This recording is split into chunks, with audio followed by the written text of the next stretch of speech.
a number of potential collaborators with us, if I can put it that way. We have targeted funders, we have parties with the Oman Sovereign Wealth Fund, and others who are willing and ready.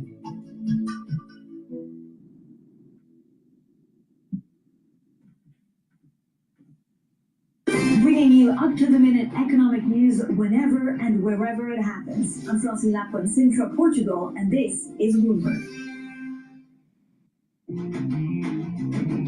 Rally into Thanksgiving. We are 30 minutes until the start of the cash trade. I'm Matt Miller. And I'm Danny Berger. Bloomberg Open Interest starts right now.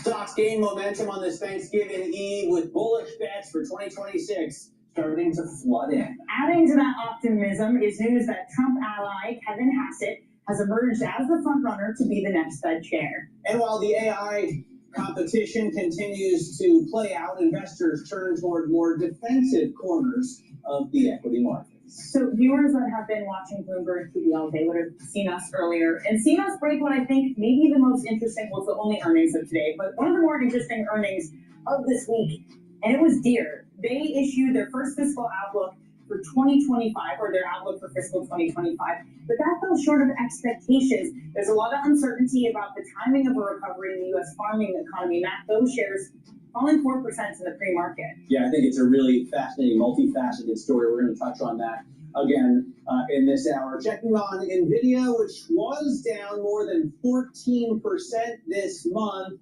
as of the close yesterday, getting a little bit of a reprieve. That's from new competition from Google, concerns around AI valuations, continuing to weigh on investor sentiment. This is another meaty story that we're going to dig into throughout Open Interest today. We're going to start digging into it right now. Wedbush analyst Dan Ives said that he isn't deterred by the NVIDIA stock price slipping or talk of an AI bubble. NVIDIA doesn't have enough chips to ultimately meet demand, right, relative to what we see. But it speaks to my points about the second, third, fourth derivatives of the AI point that you have 3 to 4 trillion that's going to be spent in the next year. To call this a bubble, it's wrong. Someone made this up. The cover tech stocks in the late 90s. It's a 1996 moment, not a 1999 tech bubble mode. Joining us now is Bloomberg tech reporter Ryan Westelica. Ryan, it's not only Dan Ives defending NVIDIA. NVIDIA itself has gone on the defensive, trying to defend itself against the hype around Google.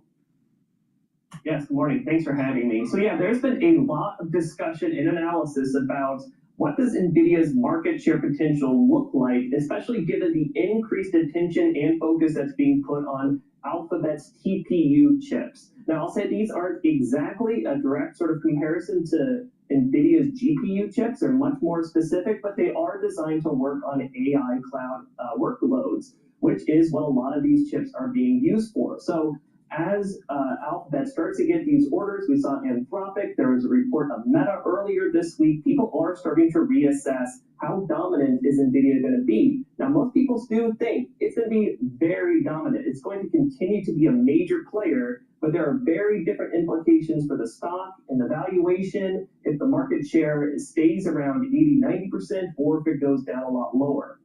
Brian, I wonder if it makes a difference to the AI leadership of this market if someone else in the Mag 7 starts to take leadership of, a certain part of the supply chain.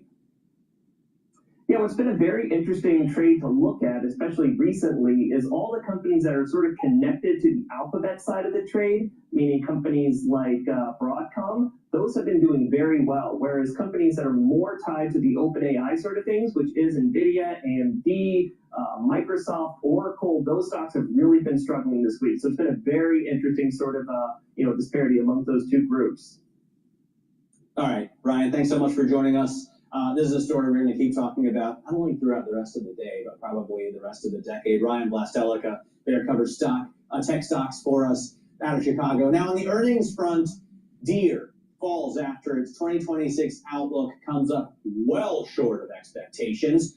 The weak outlook comes as American farmers continue to struggle. Joining us now is Chris Ciolino. He covers the industrials for Bloomberg Intelligence. And Chris, we were expecting a profit of $5.31 billion in 2026, and Deere said it's only going to be between 4 and 4.75. Why the big miss? Yeah, I mean, we expected a conservative outlook heading into the print here. This was well below our expectations, and even below, some of the most bearish estimates out there. It really suggests, a more severe and prolonged ag downturn here in North America. To your point, they expect net income to be down north of 10% next year, which would imply earnings somewhere in the, $16.50 a share range for 2026, which is, 18% below the street. That's the bad news. I think there is a silver lining here. One, this really solidifies that 2026 will be the trough. I think there's little doubt about that now. And two, there's probably some inherent conservatism baked into this outlook, just given the lingering uncertainty on the trade and tariff front.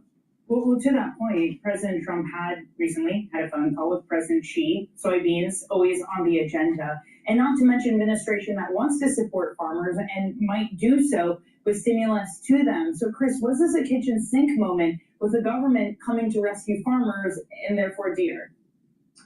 I don't think so. Historically, government aid and farmer aid specifically has not been used to go out and purchase new machinery. They'll use that money to, pay down. Hello, my name is DrPaulCottrell. We are live streaming on Rumble and on YouTube and on my website, the-studio-reykjavik.com. Please help support the work that I do by sharing the links and asking your social media to follow me. I have lots of different channels that you can follow me on. You can follow me on YouTube, Brighteon, Bitchute, and Rumble, on TikTok, X, GETTR, Substack, and Patreon. All these videos are for free. Please help support the work that I do. If you want to see the market telemetry, take a look at the live stream on my website or the live stream on YouTube. I also re-release these videos on all the different channels for the individuals that couldn't watch the live stream. Please help support the work by donating. You can donate through my website. You can donate through Stripe, PayPal, or Buy Me a Coffee. You can be a paid member to my Patreon and Substack channels. All these videos are for free. I don't put it behind a paywall, so please help support the work that I do. I also have great products, ebooks, supplements, and course material on immunology and pulmonology. It's a great way to learn about how your respiratory system works and your immune system. Let's talk about some of the great products that I have. And if you stack these products the way I tell you to stack them, then what will happen is that you're going to slow down the aging process and have more vitality. Please go to my store and get the Zeolite. Zeolite will detoxify your body. It binds to heavy metals, toxins, and chemicals, and allows you to urinate them out within 6 to 8 hours. When you detoxify your body regularly, your immune system and your endocrine system will perform better, even your brain function. So take it every day, 3 small drops underneath your tongue, and drink the filtered water. Another great product that I have that helps with the detoxification is a dual purpose product, the deodorants. I have it in peppermint, lavender, and tea tree, and in citrus. I partnered up with Rainbow Herbals. We've created these deodorants. You use it as a daily deodorant, but it'll also help to detoxify your body. Why? The ingredients that are in here are from the Himalayas. It's essential oils from the Himalayas, specially blended to create this deodorant. You can't buy a deodorant on the market like this. It's very special. So it'll help to detoxify your body, but it'll also have the mode of being a daily deodorant. So please go to my store, the-studio-reykjavik.com, and get a few bars for your household. It's for males and females, and detoxifying your body regularly is going to help your immune system and your endocrine system. So with that, if you use discount 5, all caps, you get $5 off any order. If you spend $100 or more, you get a free gift until supplies last. Get prepared for the winter season. In addition, you're getting into the holiday season. You can purchase some of these products that I have in my store and give them as gifts, or consider a New Year's resolution where you want to get healthy. If If you pay attention to what I have to say in this video, you will get healthy. So please go to my store, the-studio-reykjavik.com.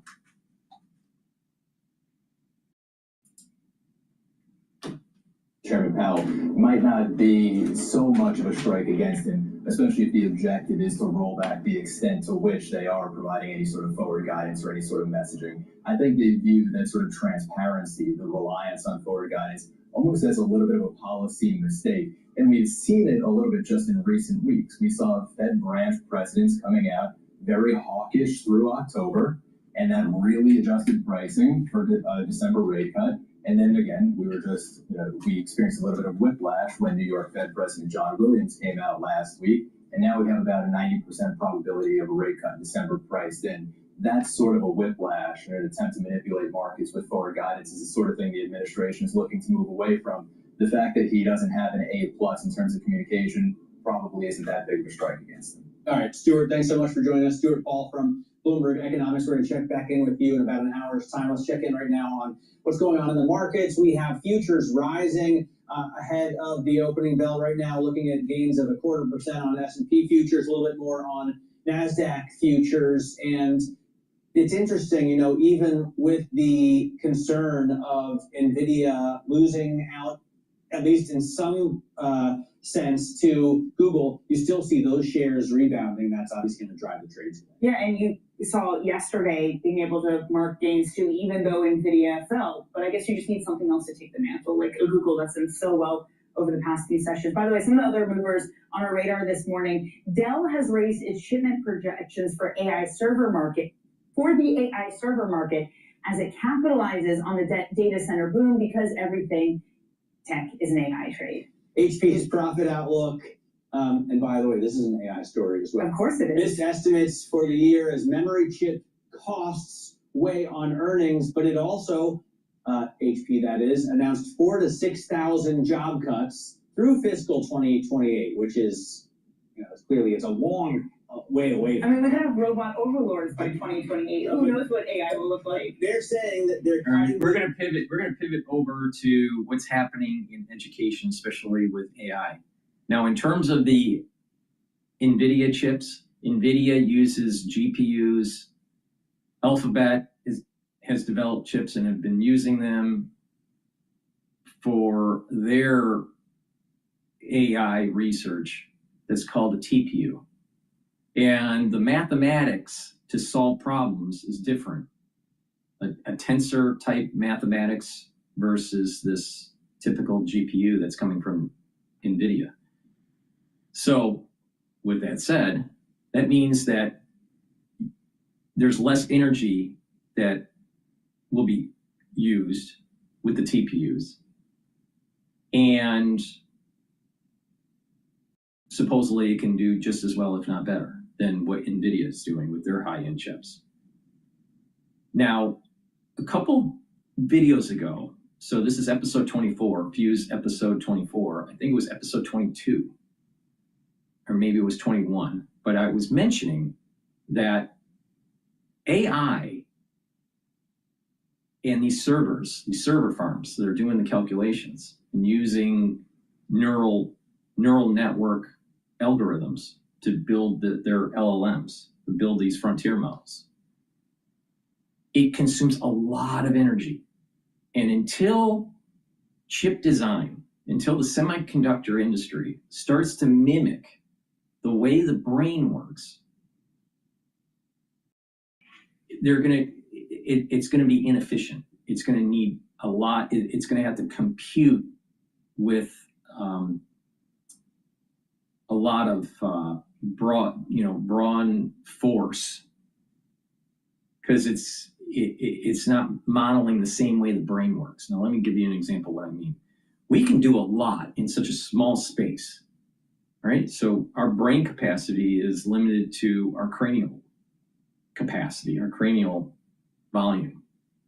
And as the brain developed, we have actually 3 layers of our brain. But that neocortex layer is where this computation is, most of the computation, or what we would think a higher being would be thinking. So we have that reptilian brain that And then around that is the cortex, the neocortex that allows for this more high-end thinking.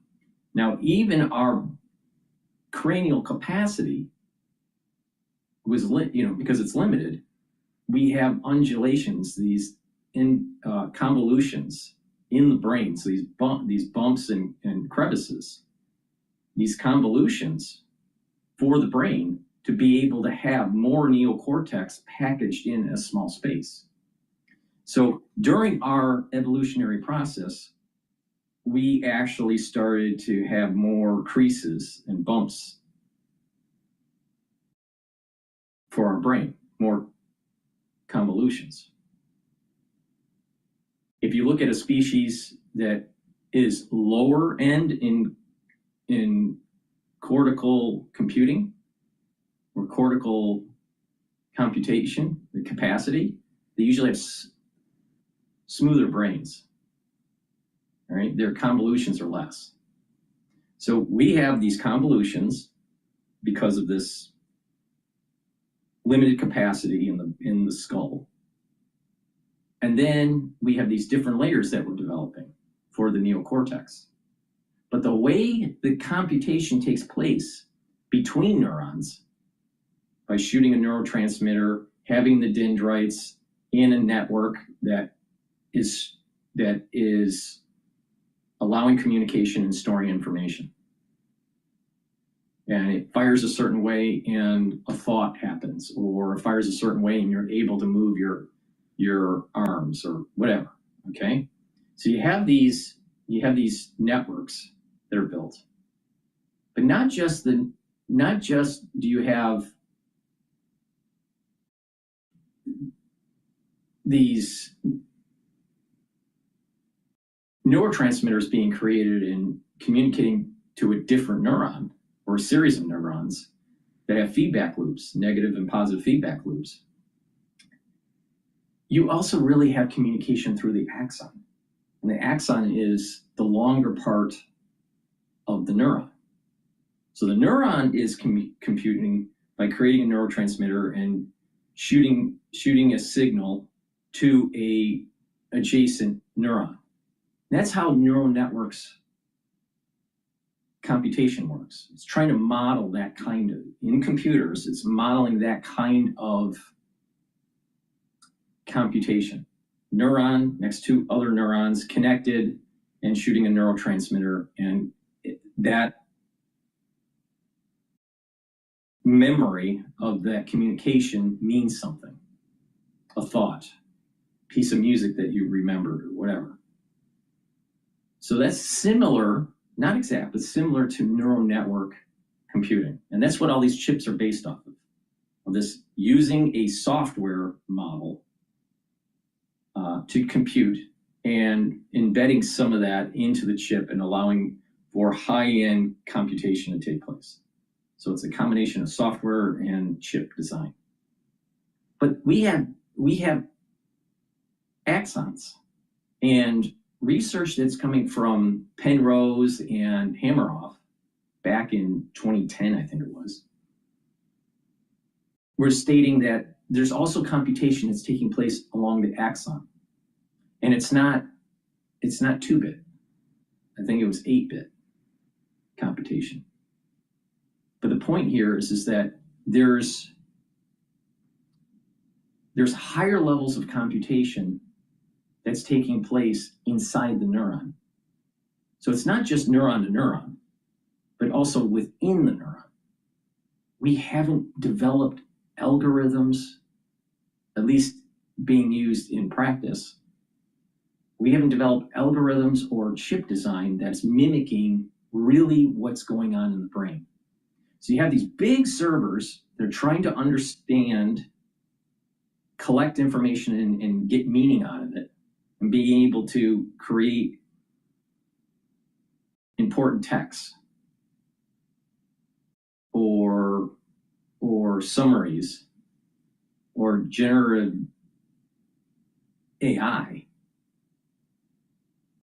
It has to have lots of chips, lots of space to build these servers, and lots of energy. But the human brain can do so much in such a little space. And you just eat, in relative terms, the calories that you're bringing in to run your brain daily is by far less than what is needed to run these servers to do something similar to what the brain is doing. And it's not even that efficient. So it's not really modeling the way the brain works. It's inefficient. So energy costs are going to go up. And you're really losing the real concept of biological computation through neurons. Now, what's even more interesting is you can create mathematical models and see that there's actually computation at the cytoplasmic level, so of a cell. So what's interesting here is that the neuron computes, not just a neuron to a neuron. And a neuron to a neuron is more like a neural network. To my knowledge, there's no real good algorithm or chip design that mimics the axon computations that are happening inside the neuron. And so the computational power is so much more for the brain. This is the reason why we have so much more capability than, let's say, an AI today. So AI researchers are just saying, okay, we're going to have just brute force, use up energy, build millions of chips, have these large server farms, and just collect data. And then if you have a big enough amount of data and you create enough association and probability associations, then you'll eventually have something that is AGI, artificial general intelligence. And my take on this is that it's not efficient. It's not mimicking the way biology is happening, and therefore, most likely, you're not going to reach AGI in that method because it's too cost prohibitive. Too many chips, too much space that's needed, too much energy that's required. Now, there's some theorists that are saying, well, in silico, let's say, we'll use the term in silico consciousness or in silico computation could supersede biological computation, and it'd be totally different. In silico computation, meaning just keep on doing the brute force method. And the chips will get better and better and be more efficient. And it doesn't matter if it's really modeling the way the human brain's really working. I think that when chips start to become more efficient, which is what it seems to be for the TPUs, but way down in future generations of chip development, the chips are going to be more efficient. You'll need less of them. So you can bring in the space capacity needed, reduce that space that's needed for the servers. You're bringing down the use of energy. Now, this is years away, right? You're bringing down the use of energy, and the chip design is more like quantum computing. Because I think what's happening is that our neurons will act like a qubit computation. It's not it's qubits. I think we think in quantum. Our brain works in quantum. I could be wrong, but the thing is that there's something about the human brain not needing as much energy to be able to compute so much and have so much capability in such a small space. And therefore, these chips will move towards something that is quantum, like a quantum chip. Now, they have quantum computers and quantum, but nowhere near the capability of the human brain. Now, people measure AI as well. It can think faster. So what? What's the meaning? Ask the computer what's the meaning, and is it just a robot saying what a meaning is? But if you ask a human being what meaning is, there's something more innate. There's something more human about it than AI. And I think that the reason for this is that it's not modeling the way neurons really work. either when they are communicating with each other or the way the computation, the qubit computation is taking place in the axon. So that's my take on it, all right? But over time, what's going to happen is that better chip design is going to move towards like a qubit kind of computation, using less energy, less space, building up new knowledge, and then you really now are moving towards AGI. I never really believed AGI was possible with the way Blackwell is, the way NVIDIA is designing, and the way the algorithms to build the frontier models are. I mean, think about it. You look at a child when they're born to about the time they're 2 years old, the amount of energy they've consumed in 2 years is far less, and what they've gained in knowledge is far greater than anything that a frontier model has done in such a small package. So artificial intelligence is nowhere close to human intelligence. It could learn more. Let me rephrase it. It could scrape and save data and retrieve that data better, faster. It can compute faster than a human brain. But does it know more? Does it have an understanding of the information versus the actual regurgitation of the information? Now, these are profound philosophical thoughts and debates about, in silico intelligence versus biological intelligence. But Blackwell, even Alphabet, chip with the TPU, these chips are nowhere close to being able to really model the way the human brain really works. So they're just scratching the surface of what they've created is a machine that can scrape data, find associations with data, and generate data based on a question or some sort of task. But it's not like, it doesn't come anywhere close to what it's like to be a human. If it was more like a human, then you would think that space would condense to match something that's similar to the brain. You ask an AI researcher, I want you to use the same for your computation, for your servers, for your chips. I want you to compress it into the capacity of a human brain. That's your space. Now you can condense it and fold it, all right? But it has to be in the volume of a human skull. And it has to be able to use in 1 year the amount of energy that a typical brain uses in 1 year. They can't do it. They can't do it. They can't even come close. So there's a huge gap here. And again, I think it has a lot to do with qubits and this quantum computing. I think our brain is a quantum computer. All right, so, but biological, right? Through evolution.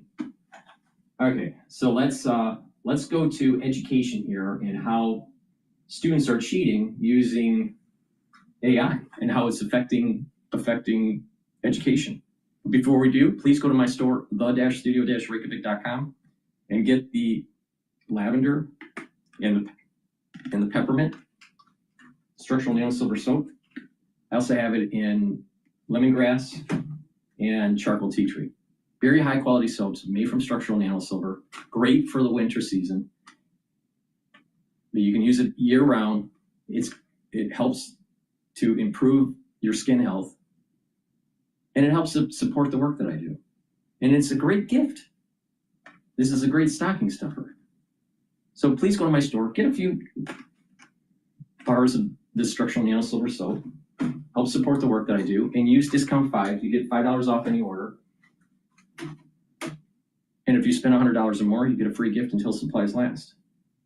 C60, you can get an MCT coconut oil extra virgin olive oil, and avocado oil. You can get it in a 2 ounce, a 4 ounce, or an 8 ounce configuration. Take a teaspoon a day every day, preferably on an empty stomach for best absorption. If you work out, take it before you work out. It's going to soak up the free radicals and you're going to recover from your workout quicker. You're going to see the effects of this within 2 months. If you take it for 1 year, you're going to look younger. To do a compare picture of before and after, you will look younger in 1 year. In addition, C60 will soak up those free radicals at the vascular level, so you're reducing plaque formation. It'll soak up free radicals at the neuron level to improve the health of the neuron. It'll increase the energy levels of the neuron and produce more neurotransmitters, so therefore your neuroplasticity will improve. You'll think faster, you'll have better memory. And at the other cellular tissue level, it's going to soak up those free radicals. Those tissues will perform better. You'll have more energy. Your immune system will be better. Your endocrine system will be better. So please go to my store and get the C60. Take a teaspoon a day every day. It's a teaspoon a day every day. You can get it in a 2 ounce, a 4 ounce, or an 8 ounce configuration. This is super important. And also at the basal layer of your skin, it will improve the health of that basal layer where new skin cells are being produced, and you'll look younger. So please go to my store, the-studio-reykjavik.com. This is very important to take. Take it every day. Teaspoon a day. All right, the market did open up. The S&P 500 is at 6,796.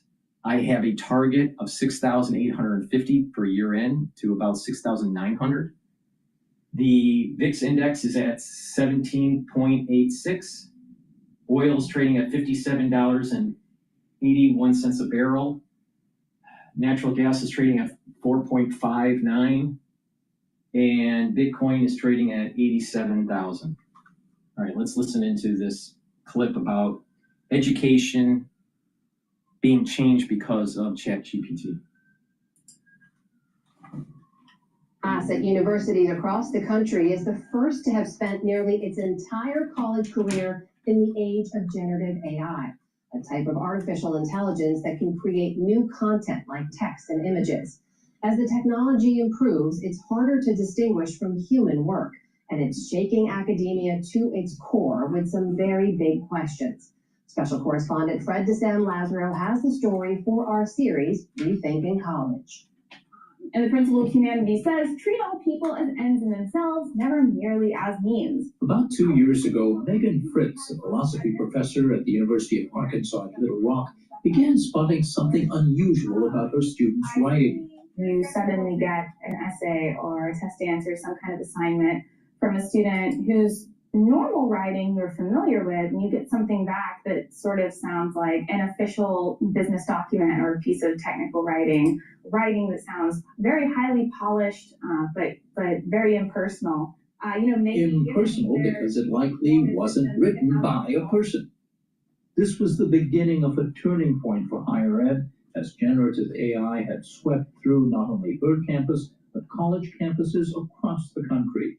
A survey last year found that 86% of college students are now using AI tools like ChatGPT, Claude AI, and Google Gemini for schoolwork. The reason generative AI has spread so quickly on college campuses is not hard to understand. It's transformed tasks that used to take hours, even days of writing and revision into something that can be done in mere minutes. For example, I can ask ChatGPT, write me a 1,000-word essay on the topic of, is it okay to lie? And using a massive amount of data, it predicts and generates sentences on this topic instantly. Fritz says the impact has been deeply disruptive. If I'm reading the writings of ChatGPT, and instead of my students, I have lost the very best tool that I have to see if I am being effective in my capacity as an instructor or not. We really need a framework in which people can use these things. If more students are using ChatGPT to do their homework, they're not going to learn from their classes, and therefore they're not going to have the skills to be productive citizens. Now, what is interesting, what I've been doing an experiment, all right? Now, I've been playing around with this AI type technology, all right?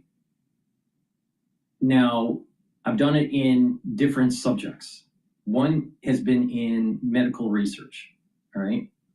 There are softwares like AlphaFold and Swiss Model that can fold proteins. So when I did my thesis on the TAP protein, I used to understand the shapes of in different topologies of the TAP protein. I used Swiss Model. Also, when I did my research during the COVID crisis, I used Swiss Model to understand the changes to the actual spike protein. Now, AlphaFold comes out with different versions, and that capability has really improved a lot. So I've been playing around with AlphaFold for certain research projects, where you can take a base protein, modify the base protein, change the shape, and then check the actual docking to another protein, either a receptor or some other protein within the cytoplasm, and to understand that dynamic. And if there was some sort of mutation that takes place, what would change in terms of its docking potential? So I've been playing around with AI, with AlphaFold, and with HADOC. All right, so that's one part that's very specific, scientific, molecular biology type stuff. All right. Then I have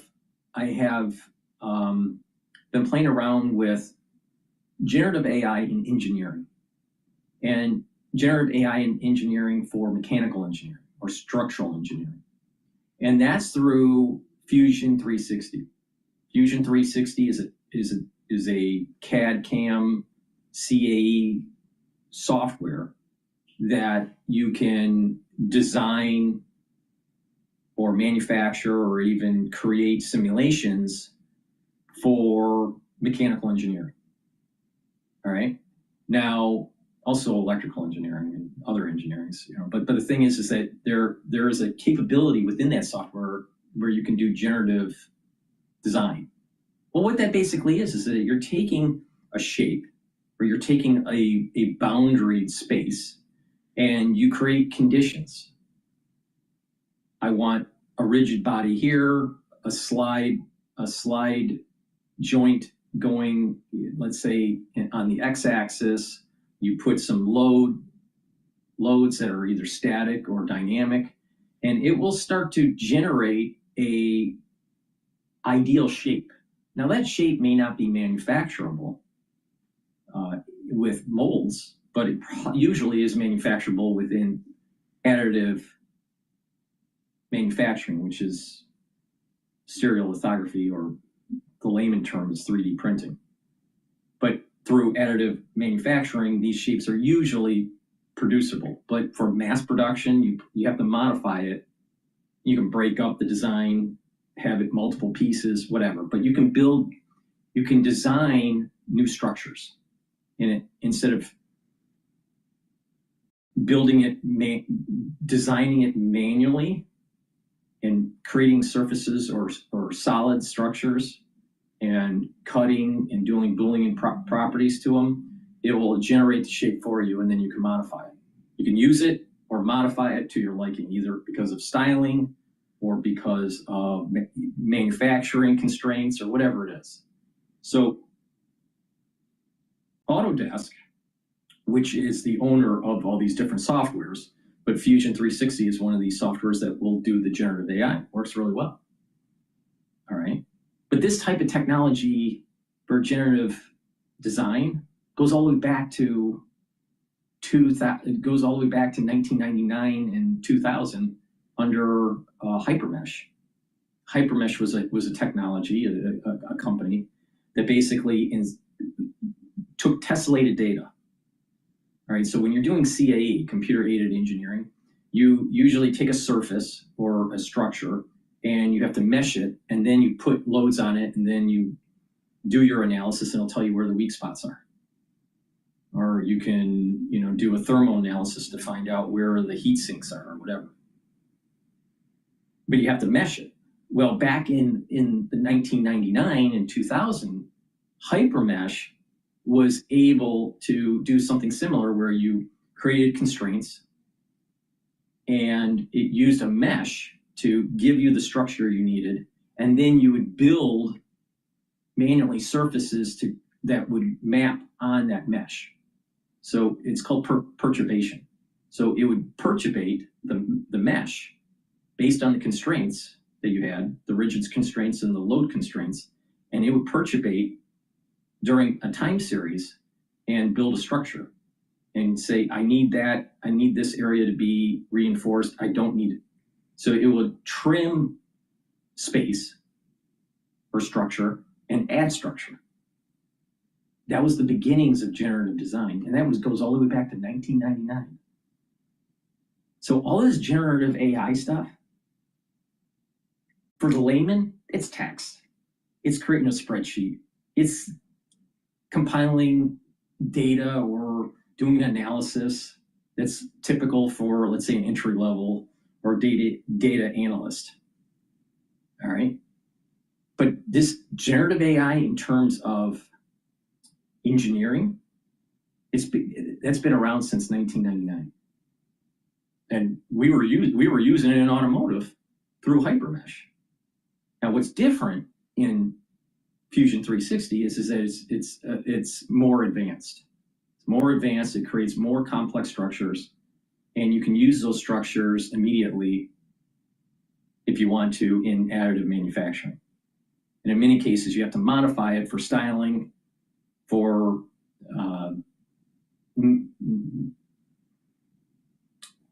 high-end manufacturing, high production manufacturing, you might have to modify it.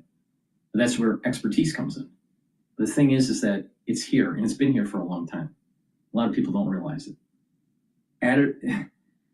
Generative AI and engineering has been here since 1999.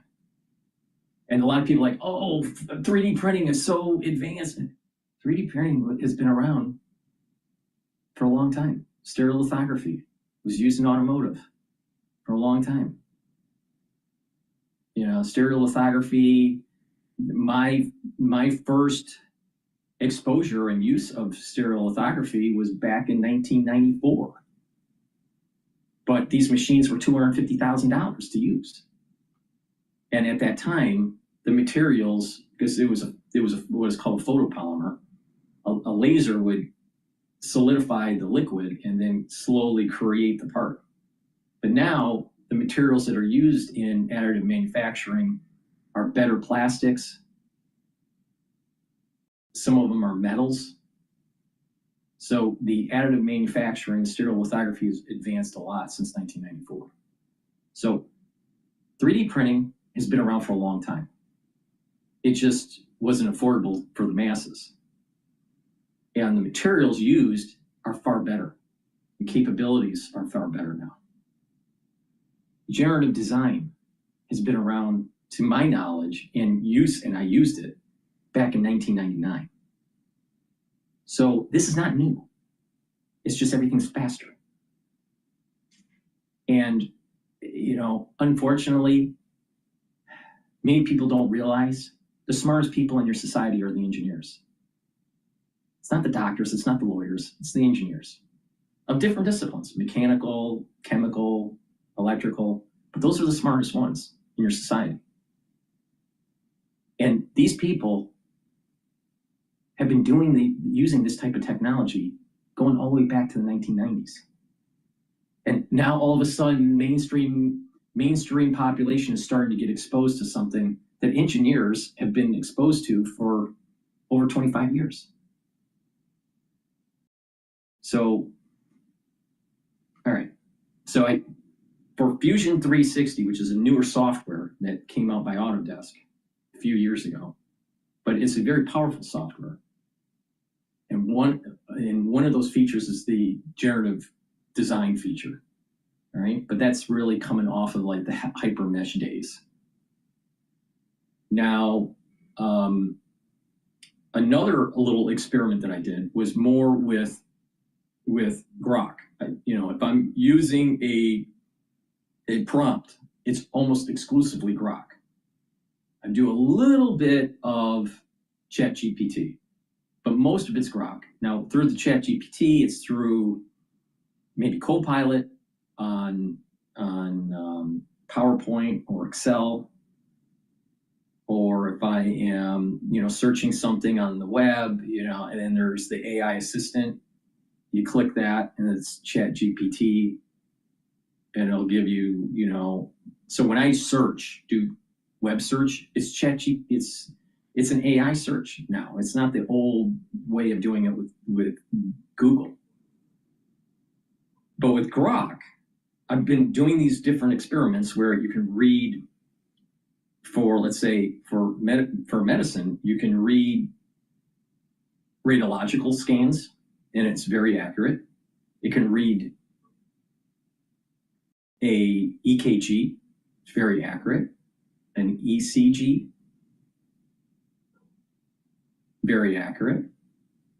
It could look at slides, pathology slides, and to give you a summary of what you're looking at and what's the potential of a certain disease.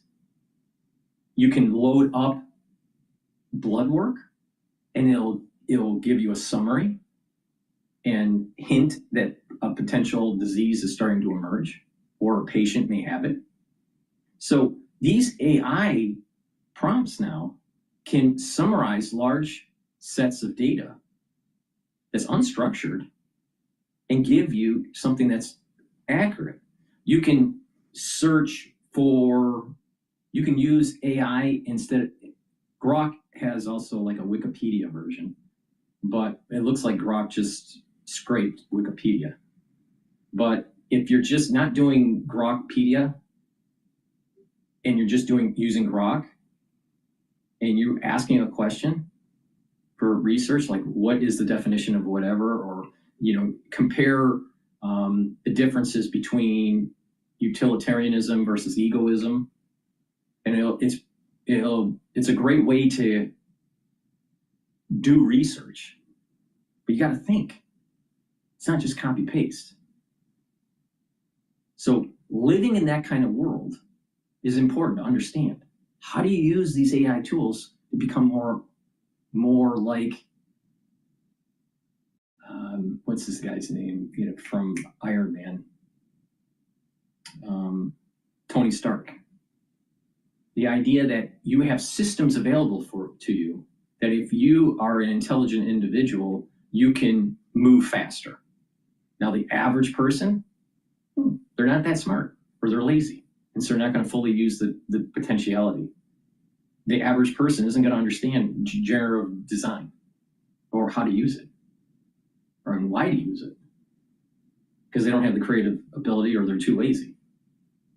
Now, in terms of art, now you're starting to get into generative painting and generative movies and all this stuff that could speed up the production process. I haven't done any of that, where it was like generative movies or anything like that. But the thing is that, except with Grok, you can have like a 6-second video where it take a picture and it generates it. So I've been playing around with how does it generate these different pictures. It almost seems as though it's taking the context of the picture, and then it's doing another time frame, taking the context of the picture, doing another time frame, context of the picture, and it's doing kind of like a Monte Carlo. So if you take the same picture and you do it 10 different times, you're going to get 10 different results. But there's a similar theme that the more you do, let's say 100 of these, they cluster in types of themes. So there is this almost Monte Carlo aspect to the generative movie design that's coming out of Grok. So using these types of AI systems is going to be important. But if you're using it during your education to supplant the skills that you need to learn to be productive, then this generative AI is going to hurt you, because you're not learning how to write. You're not learning how to do the mathematics, right? Now, as you get to my age, you start forgetting some of the high-end mathematic entities or high mathematic identities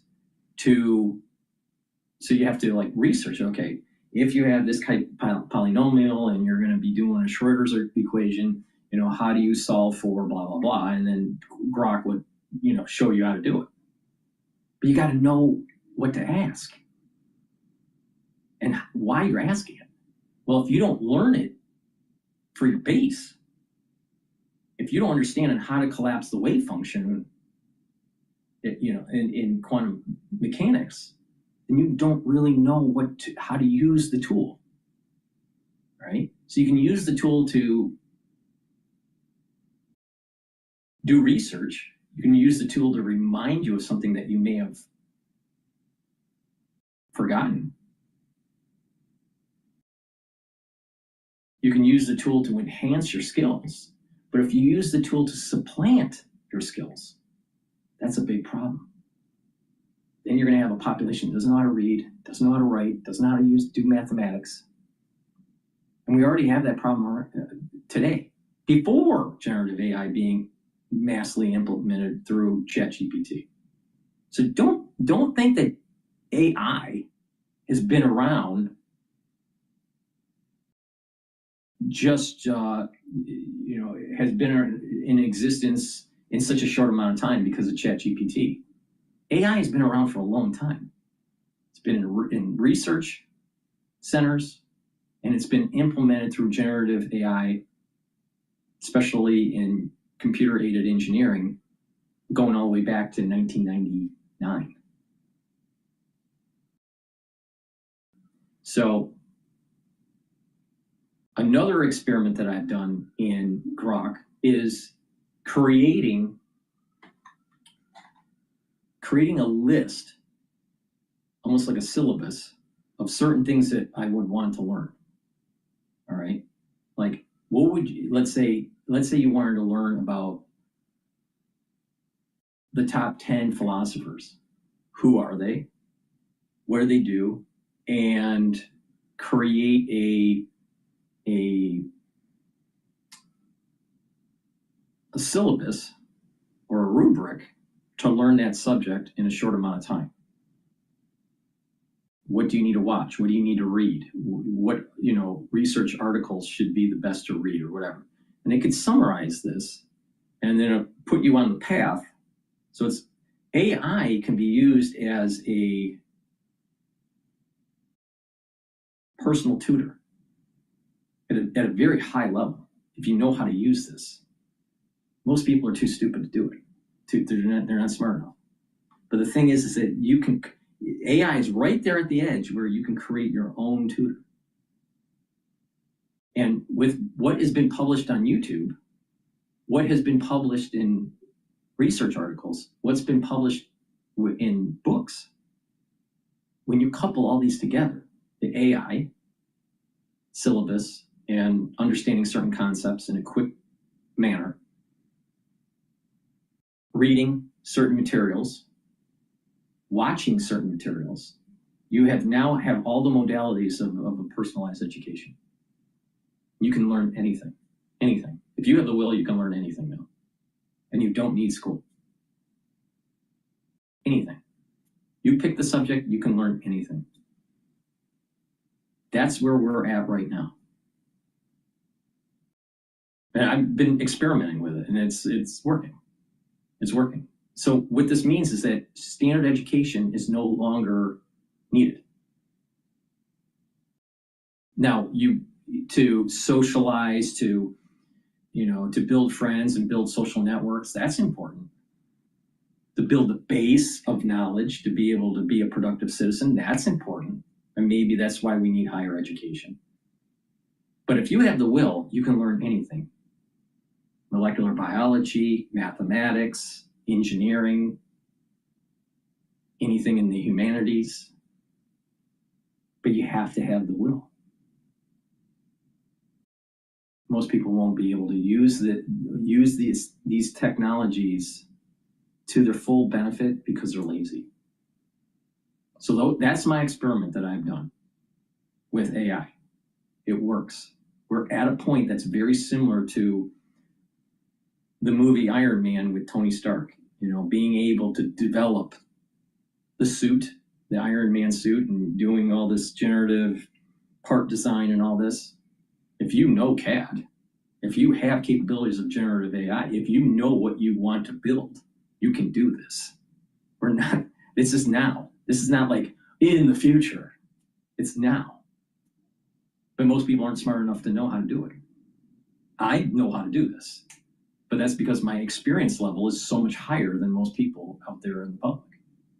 So that's where we're at right now. But the average person that's using generative AI to write your essay, the average person in college that's using generative AI to do their math homework, you're doing a disservice to yourself because you're not learning the skills to be able to use the technology like I'm using it, to be able to go to the next level. And that's where the great divide is going to happen. There's a great divide in terms of socioeconomic, where people are rich versus people that are not. But there's also going to be the great divide of ones that know how to use AI and the ones that don't know how to use AI. And if you overuse it and not build skill sets, you're in the category of bad. You're not going to have the skill sets to survive. If you know how to use it and not to overuse it and to use your human creativity, you're going to be far superior to the other human beings out there. That's the great divide that's happening right now. And most people don't know how to use AI. And you're going to fall into the trap, just like in social media, where you're going to be just a consumer, you're going to be a passive user, and people are going to take advantage of you. And innovate while minimizing the risk. University policymakers have scrambled to stay ahead. I think the realization over the past year and a half is the technology is outpacing our ability to detect it. Vice Provost of Research Brian Berry leads one of UA Little Rock's committees tasked with creating clear campus-wide policy. They're only talking about writing papers, right? This is far more of a bigger issue because when the student doesn't know how to write, they don't know how to create sentences and be able to build a research paper or write a novel or do analytical work and write a summary on that analytical work. They're not getting the skills. And when you don't have the skills, you won't be able to leverage the AI like I just discussed. If you don't understand certain chemistry, how are you going to leverage the AI to build new molecules? See the point? You got to have base knowledge. If you over rely on AI during the base knowledge phase, you're not going to be able to leverage the tools. Perfect example. If someone doesn't understand engineering or doesn't understand how to draw in CAD, how are you going to leverage the AI tools in CAD? Can't. This is where most people, 80% of the population, is stupid.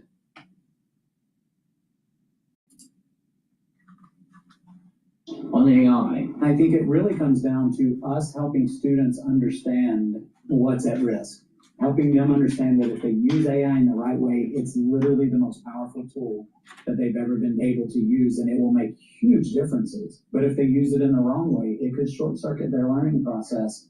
the university is finalizing a policy that lets professors determine what AI use is acceptable in their classrooms as long as they clearly outline it in their syllabus.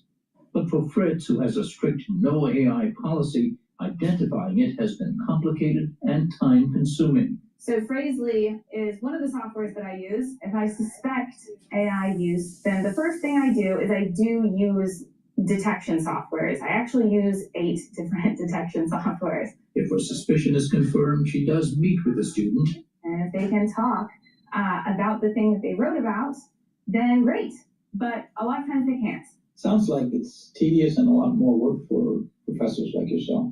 It certainly cuts into my life quite a bit. It at least has sometimes made teaching feel like policing. And these detection methods are not foolproof. Students online say that they're caught in the middle. I've been falsely accused by my university of using AI to write a paper. My final paper got detected as 60% AI. Well, we might be about to find out if I'm going to falsely get kicked out of college for... Ashley Dunn was a senior at Louisiana State University when she was accused of using AI to write a short essay for a British literature class after a detection tool flagged her writing last year.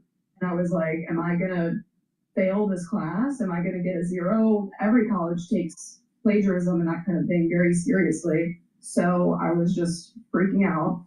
After communicating with her professor, Dunn says she was eventually given an A for the assignment, but the response to her on TikTok proves that this is a widespread issue. A lot of people ended up making responses to my video, pretty much saying that they had gone through the same thing, but that they didn't really get as lucky and they ended up either getting 0s or failing the class. Some people recently have been making videos about, oh, my professor said that my essay was AI because I used an M dash, but that's just a regular way of writing, especially for a college level.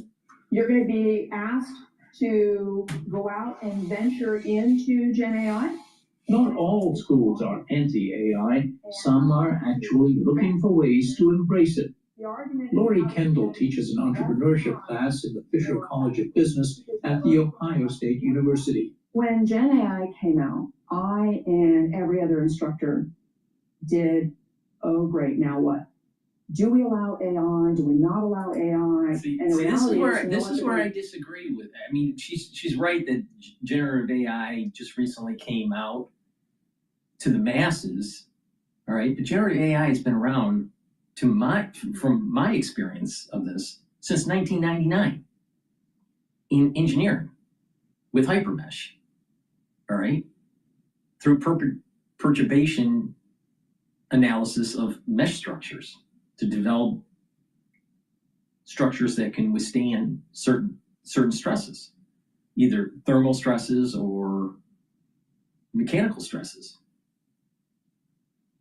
So generative AI has been around for a long time, like a long time. It wasn't textual. It wasn't generating text. That's where the big leap in AI happened with OpenAI, right? And ChatGPT. So I wish they used a different term. It's more like there must be a term. It's not generative AI. What people have been exposed to just recently is AI generated text, but not generative AI, because that's been around since 1999 through my experience. Now, it was a little bit earlier than that because of the development of hypermesh, but the actual usage of hypermesh in engineering was in 1999.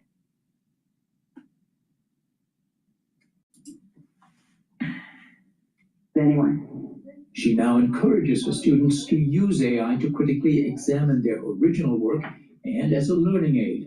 A lot of people, might use AI just to get assignments done, plagiarism, but I like to use AI just for a deeper understanding. Rachel Gervais is a first-year student majoring in air transportation. I oftentimes generative AI or prompt AI, maybe that's what I should use the term prompt. Generative AI, I don't like the term. But the thing is that using AI, all right, prompt AI, you can dive into a subject matter and it'll give you a really good lit review of that subject matter if you do this properly.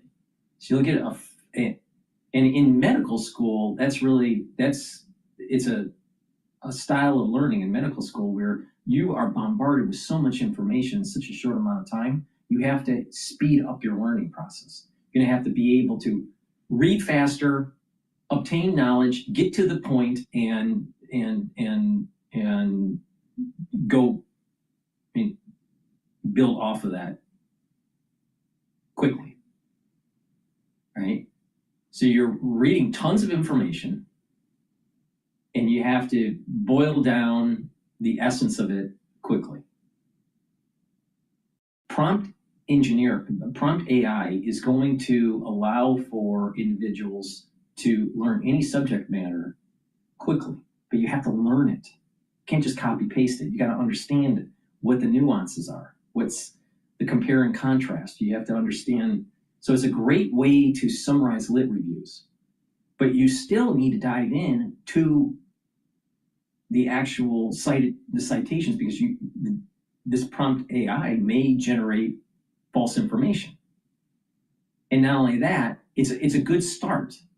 It's like sometimes people did research to just start the creative process of research, maybe using Wikipedia to get a broad spectrum of a particular subject, and then narrow it down and then go into the scholarly work and do your lit review. So one step, there's two really important ways to learn. One is being able to obtain information quickly, summarize that information quickly, and understand it. And I think a lot of students are using ChatGPT to get the information quickly, to summarize the information quickly, but they don't understand it, because they feel as though their homework is just a task and not about learning.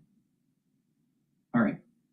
Another part of learning is that you take it and you do a broad spectrum, a broad understanding of the subject matter, and then you narrow it down to the breadth. So you have the breadth, the depth of the subject, and then the application. So you can use generative AI in this kind of learning structure. Get information quickly, summarize it quickly, understand it. And then you take that more microcosm way of learning and apply it to a larger learning concept where it's breadth, depth, and application. So you know the landscape, you dive in to it, you zoom into part of that landscape, and you go deeper, and then whatever you know about that subject, in the depth of it, what's the application? So let's say in the context of organic chemistry, all right?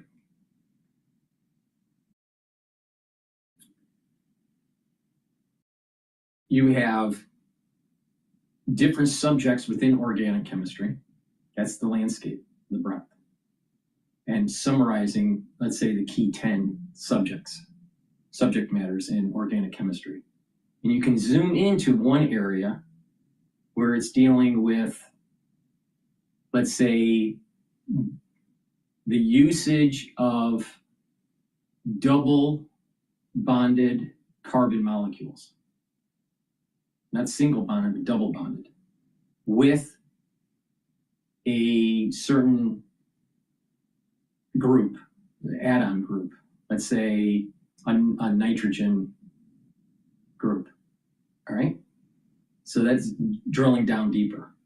And then an application of using that particular molecule for a synthesis of a reaction. That's the power of AI. So you have to have the method to be able to learn. Get the information quickly, summarize it quickly, understand it, right? And you do that at the breadth level, the depth level, and the application level. And it'll speed up your learning process. Just like what we were doing in medical school, where you had to consume a lot of information under stress and under a time constraint. And you'll speed up. What will happen is what you've learned in the application for that particular subject can be carried on. Okay, you learned something about double bonded carbon that's attached to, let's say, some sort of nitrogen group, right? That application can be built on. Okay, that can be used for a certain synthesis, for some sort of reaction synthesis. Well, what about speeding up that reaction using a catalyst. All right, now you're building on that knowledge. That's just in chemistry. With this example, you can do this in anything. You can do it in medicine, you can do it in sciences, you can do it in philosophy, in literature. You can speed up your knowledge. With this method, you can take a 4-year education and learn it in less than 2 years.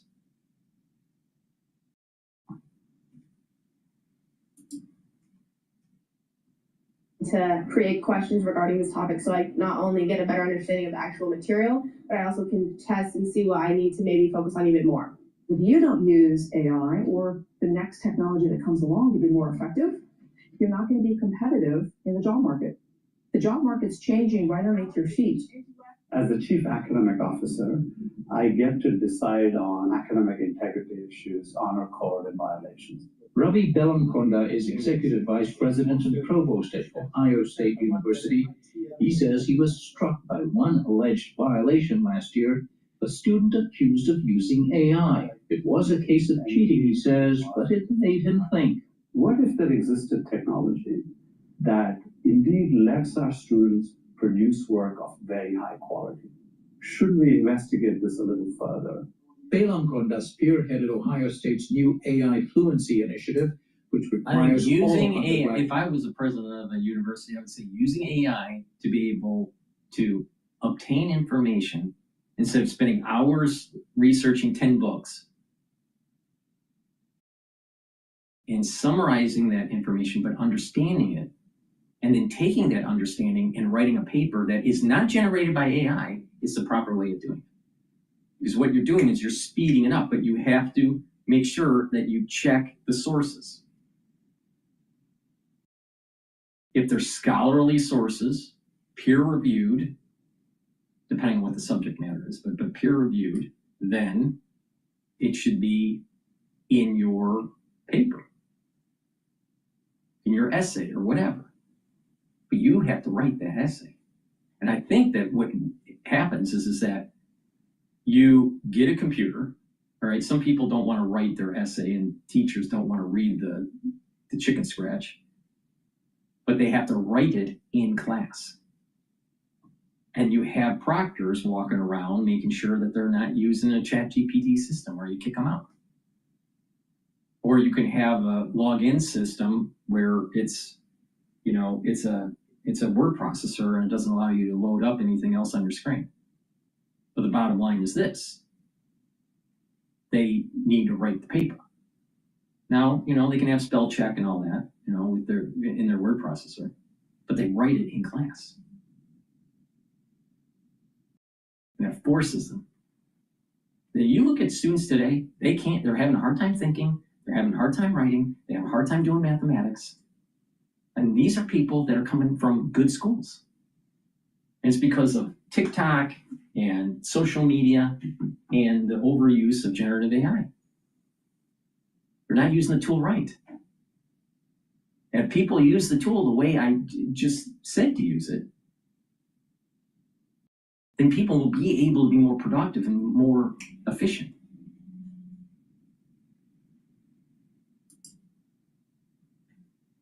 Students across academic disciplines learn and use AI tools. The trick is to figure out, like any human interaction with technology, what can we offload to technology and what do we need to add the value to? Exactly. So I just said, one, you have to be creative in whatever discipline you want to do it in. And the thing is that this generative AI is a means to do the research faster. So how is it any different from going to the library back in the old days before book catalogs were computerized? You had to go to the index. It was a bunch of the card index. You slide out the drawer and you look at the card, and then you got to look for the book, and then and it takes you forever to find 10 books. Well, now everything is digitized, and you can now get a PDF and you can do word search, and you are able to speed the research and do your lit review, right? Well, with this AI, it can speed that up even faster. It goes, okay, I'm researching this subject. What are the top things, the top concepts that need to be understood, and what's the primary source? In 30 seconds, you get that. You read it over, you get an overview, that's the landscape, and then you dive in to the actual text for building a deeper understanding of that subject, and therefore your application. So if you do breadth, depth, and application on anything you're learning, medicine, science, humanity, whatever it is, it doesn't matter. It works for everything. Breadth, depth, and application, then boom, you're speeding up the process of learning. It's not, it's already been figured out. You got these clowns that are running these universities, and they're still, how do we use this to make society better and improve the efficiency of the job, of your job or of your corporation? I just said it. It's not that hard. Everything's just going to be sped up. So what you were able to do in 10 years, you're going to be able to do in 1 year.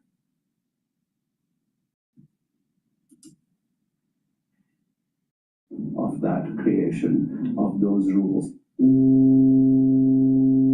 That's prompted experimentation across the disciplines, like music professor Tina Tallant's AI and music class, which explores innovative uses of the technology. I always start the class by asking them to think about a challenge in their field. At that point, we're not even talking about AI. I just want them to identify something that either they've run up against or that their students or their colleagues have. One member of her class, tuba instructor and doctoral student Will Resch, is using AI to analyze airflow into his instrument over thousands of repetitions.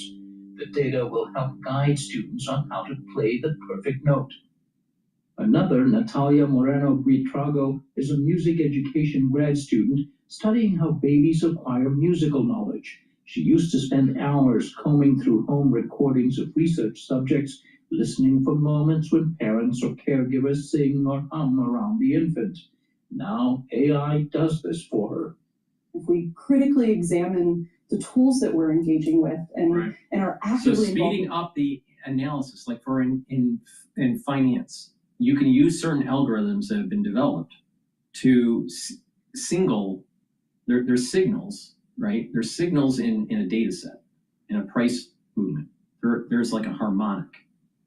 Right? So there have been algorithms that have been developed in signal processing that you feed in a price curve, and you can actually find entry points or exit points for a particular asset class or a particular stock, right? And it's just putting the time series. Sometimes you have to smooth it out. Sometimes you have to average it or whatever, but you process it through an algorithm, a signal processing algorithm, which is commonly used in electrical engineering, right? And it will give you a certain buy-sell signal, right?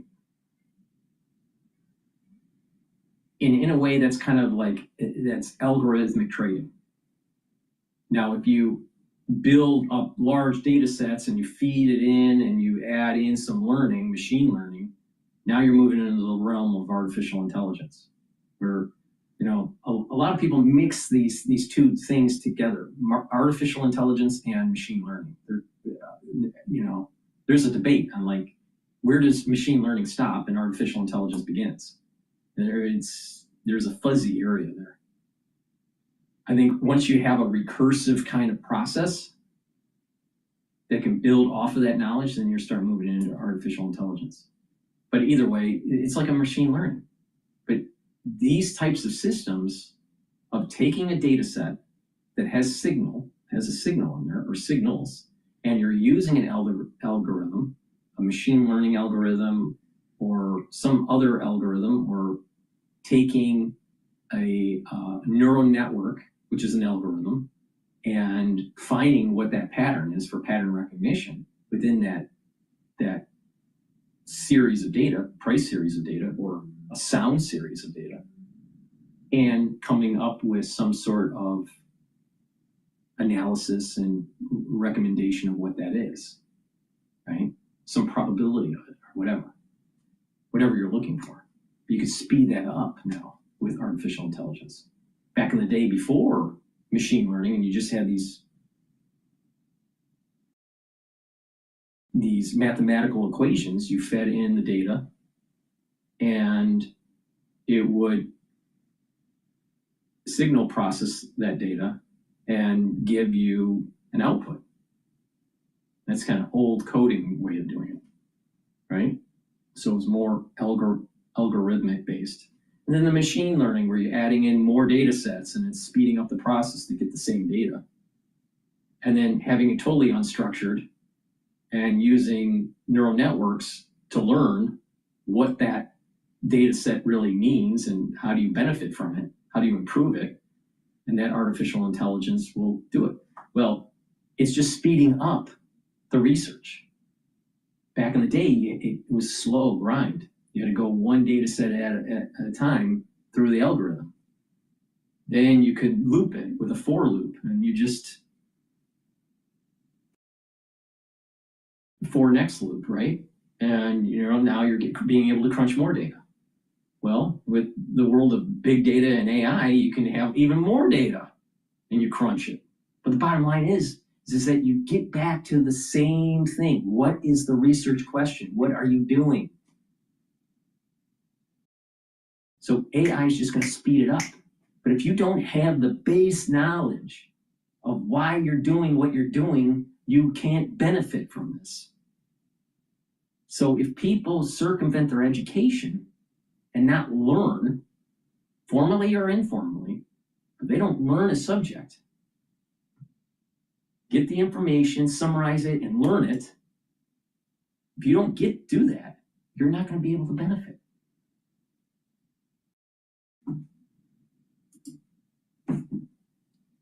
Development of them, I think we can do some pretty incredible things. But inevitably, these tools also bring major disruption. And the thing is that the PhDs out there are going to be the ones that benefit the most, fastest from AI, because they know that they went through the gauntlet of doing the lit reviews, coming up with the research question, diving down into the data, doing the experiments, right? Summarizing, doing the statistics, right?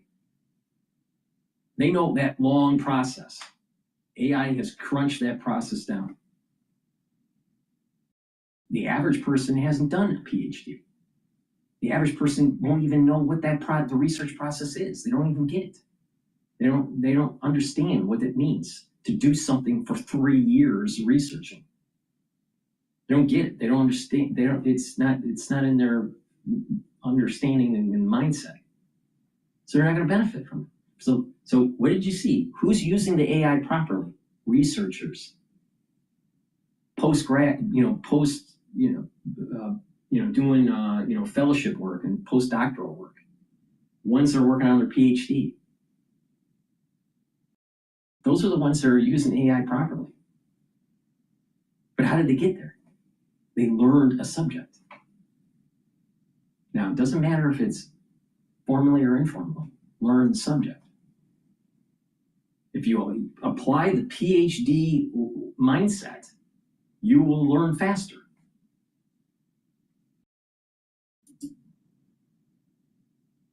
To academia and to the jobs students hope to someday fill. How do we go through a transformative moment like this with the disruptions that it is going to cause, and yet do this in a way that ultimately is additive to us as a society, that it improves our lot as human beings? So you use AI. So you use AI the way I just mentioned for research and learning. Customize your learning. AI, it can make everybody Tony Stark if you have the creativity, and AI can be used as your personal tutor to learn anything. Anything. You want to design a bioweapon, you'll be able to learn it too, right? If you want to try to end world hunger, you can build up a course material to learn on how to end world hunger. You can learn anything. So it's a personalized tutor. Now, you can use generative AI also to write code. So for people that are coders, well, we won't need as many coders. But I think that's good, because in the Tony Stark world, it's just asking the computer, make an app. I want it to do this, this, and this, and this. Well, Base 44, I think it's called. But there are companies out there that will generate code based on a prompt. So you build apps and you chunk it, just like a big mathematical problem. You have to chunk it and solve it in parts.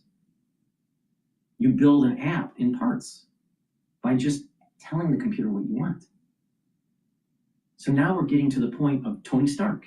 Computer, I want you to do this. Computer, I want you to, now if you're doing research, computer, I want an aluminum structure, metallurgic structure, to be lighter weight. Okay. And to have a certain force, to be able to withstand a certain force at a certain thickness, certain section modulus. Okay, so it's developing that. All right, and then you go, computer, I want to move it where it is lighter, but more translucent. Now, the reason why I'm saying this is that Star Trek, in, I think, Star Trek 4, the movie, Scotty is talking to a computer, and he wants to create a new type of material, and it's a see-through aluminum type material, and he's using a computer to do it. That's where we're at. That's where we're at. That's the cutting edge right there, where you're working with the computer and you have the creativity and you go step by step by step by step to be able to get to a new type of material, a new type of synthesis for a chemical reaction, a new type of novel, a new type of whatever. But you got to use the creativity. That's where we're at. That's the cutting edge. The average person doesn't understand where we're at because they're too stupid.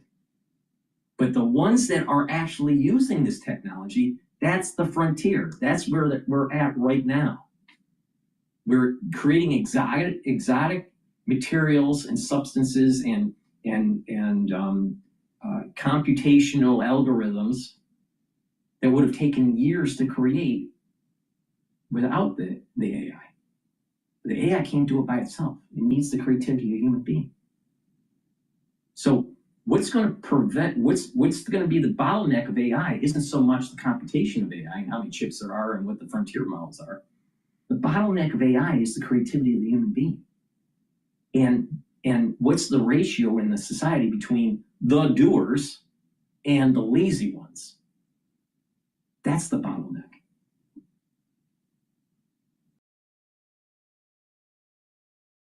Now, in terms of work, the AI is going to be able to not just generate code to create an app, but that's going to help you because now you're in the Tony Stark world and you're going to be able to create more apps that are specific to your needs. So software is going to die. We're seeing the death of software. And what it's going to be is generative. AI is going to generate what you need. So as AI is starting to ramp up what you need and customize, software is going to start to go down. Applications, software from software companies is going to start going down because you won't need them. The AI is going to make it for you. If you are able to have the patience and the time and the beta testing, you'll be able to build databases and accounting softwares for your business and have business analytics that are built, and you don't pay, let's say, Salesforce or Oracle an annual fee to use their software because you've homegrown it. So software is going to start to die. That's why the software companies are spending so much money on this, because they know that their main cash flow is going to die. And they're hoping that people that are accessing their models are going to be their new source of revenue. But as technology becomes more efficient, as AI starts to become more efficient and more constrained onto the desktop, you're going to have your own supercomputer. Instead of these miles and miles of servers, you'll just have your stack on your desktop, generating your own personal model. Generating your AI is generating what you need. That's where the future is going to be. It's not there yet, but it's going to get closer and closer to the way the brain works. Constrained in a space, using less energy. Now, in terms of back office operations, generative AI is going to be just like using macros in scripts for Excel. It's going to help you to automate. Instead of, let's say a Excel model going into different databases, and then you have to do update and download, and then, and then maybe rearrange in a pivot table or whatever. It just does it automatically. You create scripts, you create macros. Before AI, you create macros and scripts to be able to automate certain things in Excel. So in the whole Office suite, when you're building PowerPoints and all this stuff, it's just going to help you automate it. The AI is an automated feature very similar to macros and scripts. Everyone's all scared because they're using this fancy word called generative AI. But the AI that's generating this is creating a script that you use. So people that know how to use the script and when to use it and what to use it will benefit. That's where this is going. And then by creating scripts and creating automation within the back office, you're going to be more productive and you're going to need less people. This is the reason why the youth need to start thinking, learn something, learn a skill, use the tools that are available, and build a business. This idea of working for a big corporation is dying. You have to build a business. This is a good thing because it's going to create more economic activity. There's also risk-taking that has to be, and 80% of the society doesn't want to take risks. It's only 20% of the society that's taking risks. But that 80% are going to have to take risks because that's how you're going to survive. So in a kind of a strange way, we're moving kind of towards a hunting-gathering society. But it's not going out and killing buffalo. It's going out and having your own business and getting your clients instead of going to work mindlessly and getting a paycheck because you're just one of the pay-ons.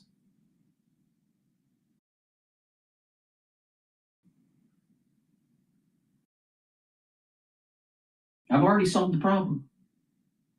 But these academics are still like going, what do we do? What do we do? I don't know. We got to figure it out. I don't know.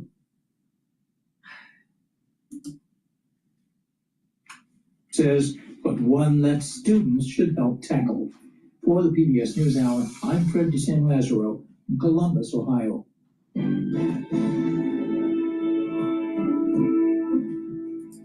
70% of the college administrators and faculty worry AI will reduce the perceived value of a degree. If you know how to think, you will have your own tutor.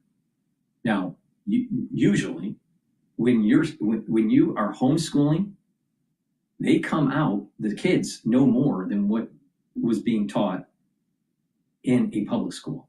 It's about at par with a private school in most cases. I don't think a homeschooling is better than private schooling. I think it's at par. But there are some private schools that are worse than homeschooling, all right?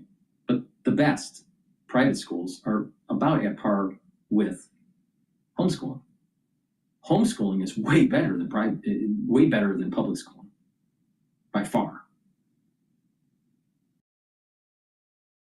Now, you just extend that. When you have your own personal AI, and you can learn anything, and you leverage what MIT's online courses for free, or Coursera or whatever, and then all of this research that's been published at the different databases for peer-reviewed journals, right? That you can get from your local library, and you get the PDF files. You can learn anything. Most people want to be spoon-fed, and then they don't even learn. They're getting spoon-fed and they don't even know anything. So it's not just perceived value of a degree. AI has basically destroyed education. You don't need a college degree. You need to know how to learn. That's all you need. But most people will fall into the trap that they won't use the technology properly. They'll be lazy. And it'll turn into Wall-E world where everyone is diabetic and fat.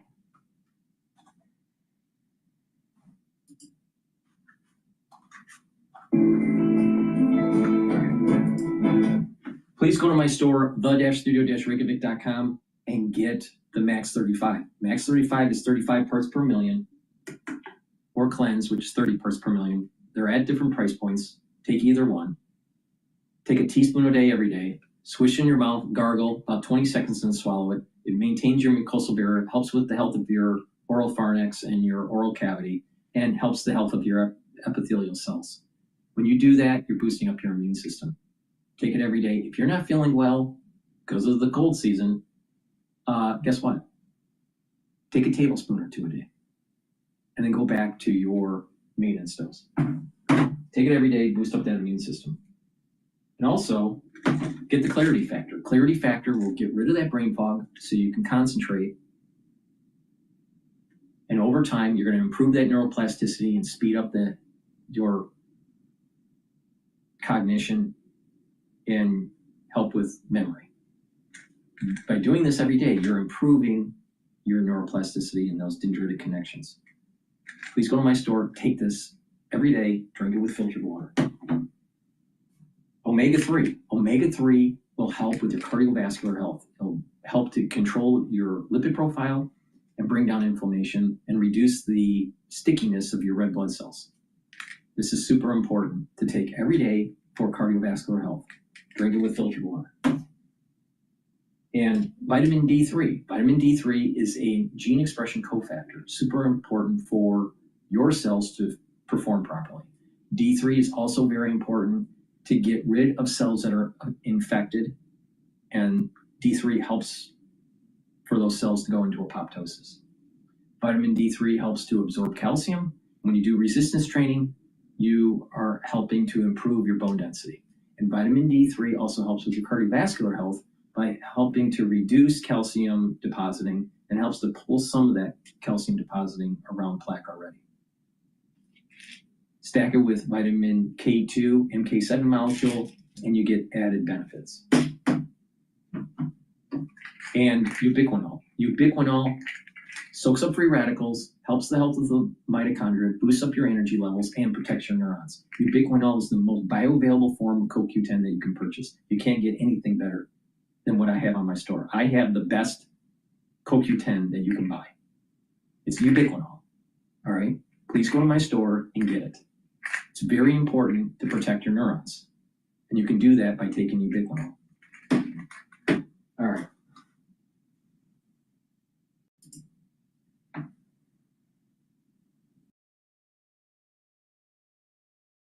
All right, let's listen into Cass Jordan about New York City going to hell.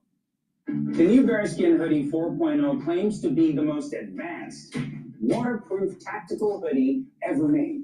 Is it real? This is a brazen crime. 11 NYPD vehicles, windows smashed outside of this precinct, and at this hour, that suspect is still on the loose. So, as the first socialist mayor in New York City history gets ready to take the throne, Crime here is reaching new proportions, not just on the streets, but below the streets. And it seems like wherever you go, lawlessness is lurking, including at the DMV, where international fugitives are getting driver's licenses. And while New York City is enabling and protecting its criminals, it's also losing the few police it's got left. The NYPD, meant to protect and serve. I thank officers for the work that they do. But with grueling hours, no contract since August, and uncertainty with the incoming mayor, the police union says it's time for the city to protect them. Smashed windshields, back windows, and broken mirrors. That's crazy. It's not unfortunate. I mean, there's no reason to harm city material like that.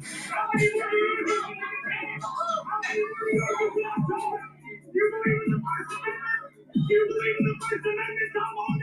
president said last night that the mayor of New York City wants to come and talk about making the streets safer, open up for discussion. But I'm willing to meet with anybody. President Trump's willing to meet with anybody.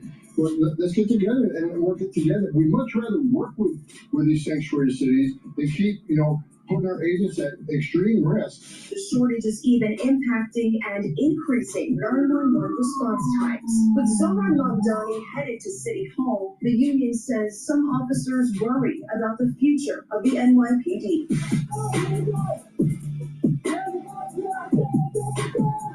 So, to quell fears of an imminent public safety disaster, our new mayor has decided to retain the current chief of police. But what nobody's talking about is police chiefs. They don't tend to last too long in sanctuary cities if they defy the rulers of that city. Something nobody's going to be able to do once Mr. Mamdani takes the helm of America's largest city, as his socialist plans for our country will be fully embraced by New York City's left field city council, which has plans to rubber stamp everything he wants, transforming this place at warp speed. And this is going to happen much faster than anybody is expecting, with the most controversial plans aimed squarely at the NYPD, who will see its funding frozen as a new Department of Community Safety replaces them with an army of social workers who won't be police, but are supposed to police dangerous individuals on our streets and in our subways, while freeing up police to stop violent crime, which is already spiraling out of control. Which brings us to the real reason many people are afraid of what might soon happen to the NYPD. They've got the lowest headcount they've had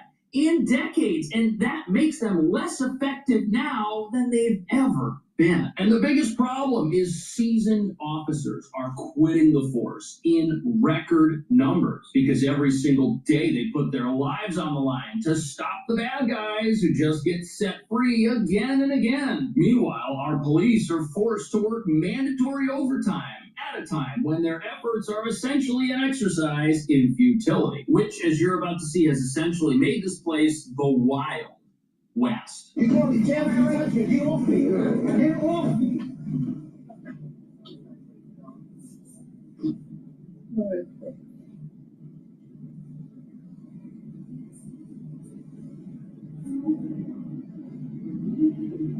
Right, so that was over a subway seat. You got people duking it out at 8 o'clock in the morning. No police around. Why? Because if the police show up to that crime and something else happens over here, and they should have been here instead of here, well, I mean, you see how this is working out. And one has to wonder if the new mayor's plan to flood our streets and subways with an army of social workers will do anything in situations like this. When a test program of a similar nature shows how it may doom the city, even though the mayor has plans to expand this. And ask yourself, what would a social worker who's not a police officer do if the next situation here happens again? Sit down, Wilson, sit down.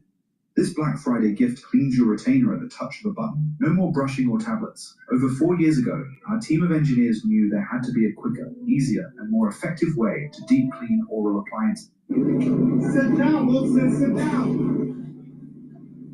Oh, the mannequin. That's a mannequin. People are moving away. I can't blame them. This is a tough situation. We've got somebody who needs help. And So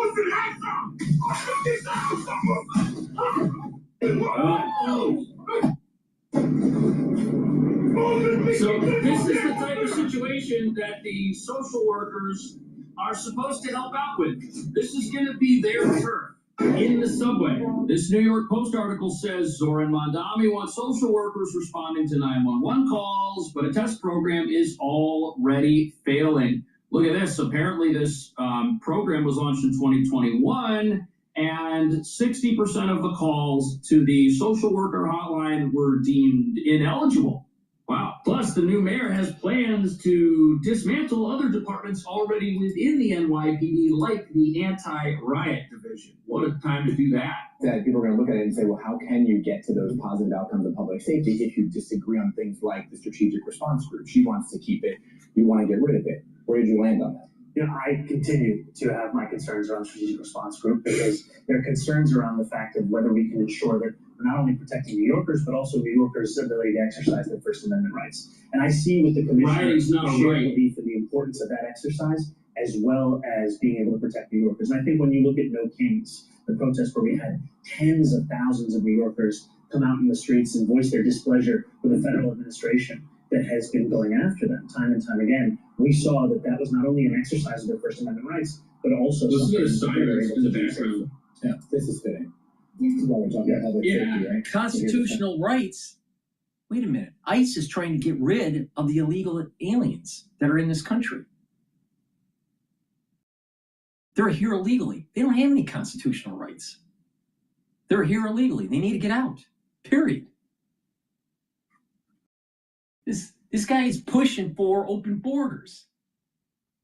Because if you don't follow the law, if you have a society where there's huge amounts of illegal immigration and you have a government that's not willing to follow the law and prosecute these people and get them out, then you don't have a border. You don't have a country. This is the problem with Mamdani. He's a communist. He's a communist. He is Napoleon the Pig on Animal Farm.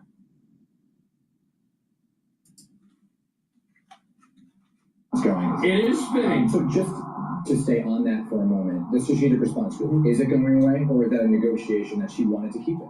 No, I've made clear my concerns. I don't think that the NYPD strategic response group should be how we respond to protests. And that's so if there's riots, they don't want to have riot police control the crowd and protect the city. No, and so what will happen is another BLM riot is going to take place. Watch.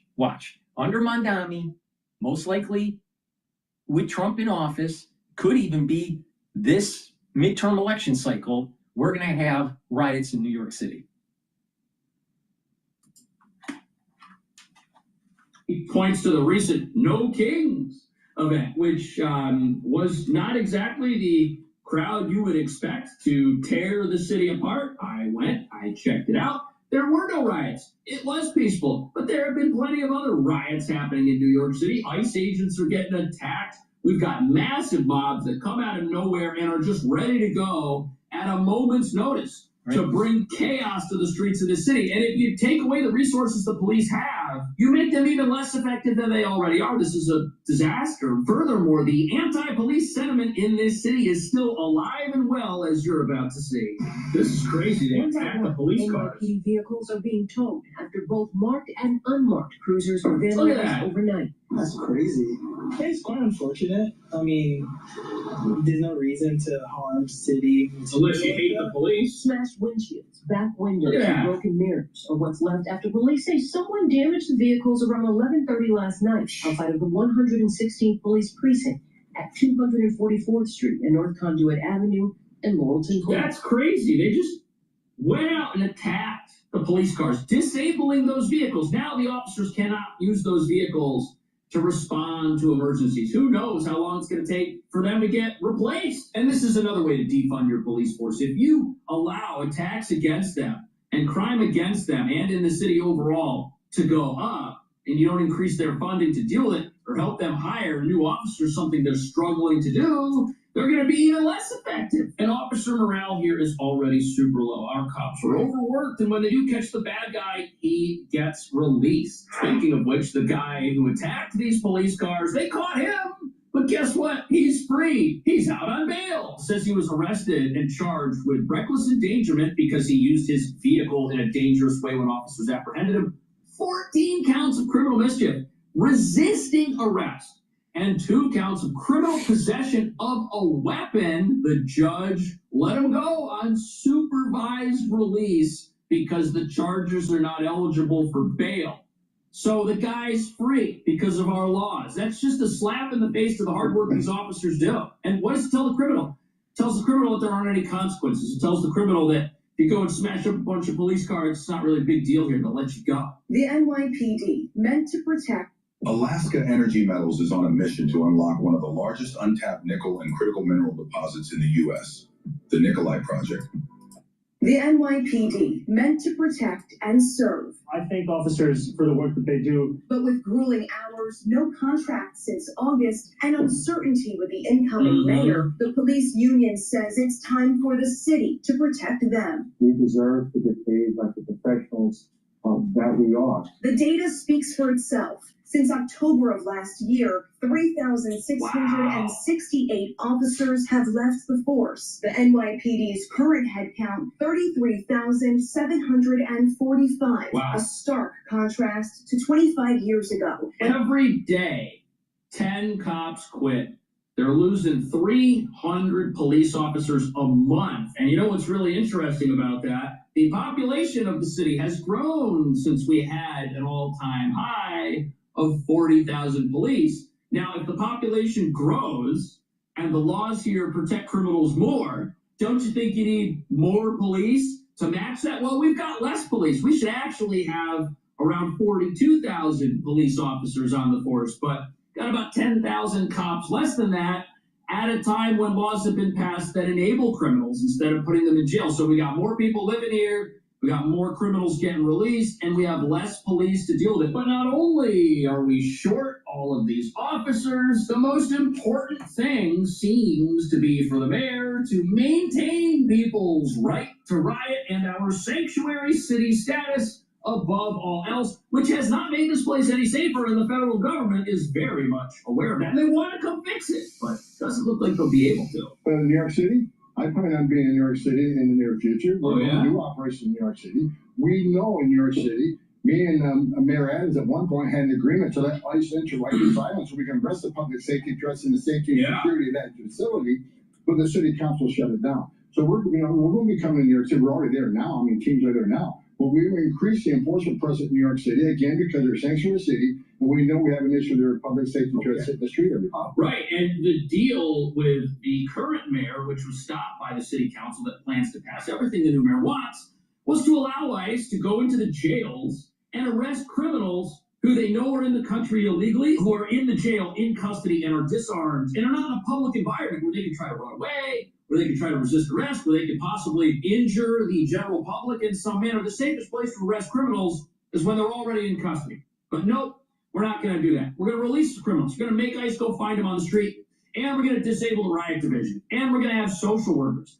New York City is headed in the wrong direction here from a public safety perspective. So I asked the mayor-elect about his plans for the future of the department. That retention crisis is linked to the fact that we are asking officers to do far more than we used to. He says the mental health crisis in the terrible. city is taking officers away from responding to real crime. So our vision for creating a Department of Community Safety is also one that would be tasked with taking on the mental health crisis, homelessness crisis, and allowing officers to do police work. Are you willing to work with the Police Benevolence Association to help rectify the gap here? I'm willing to work with anyone and everyone. Oh yeah? Even ICE? But that's besides the point. Look, New York City already has one of the worst humanitarian homelessness crises. People here are prevented from getting the help that they need. Involuntary commitment programs may find a person who is in dire need and doesn't know they need such help, and they may commit that person for a few days, maybe 72 hours. But if you've got somebody who's lived on the streets for decades and is in need of a long-term solution and a long-term treatment plan, releasing them after just a few hours isn't going to help them. And many times, folks, they're committed, they're brought somewhere, but then they're released, they go right back. There's no real plan to help these individuals. And some of these folks, sadly, may be beyond the ability of social workers to help. We already have social workers, where the city's already paying contractors to go into the subway and do outreach. And if it was working, we wouldn't have people living on our subways anymore, sadly, but we still do. Yeah, I think the president said last night that the mayor of New York City wants to come and talk about making the streets safer, open up for discussion. But I'm willing to meet with anybody. President Trump's willing to meet with anybody. But let's get together and work it together. We'd much rather work with these sanctuary cities than keep, putting our agents at extreme risk, going out in the community and arresting public safety treatment. They could have arrested them in the safety and security of the jail.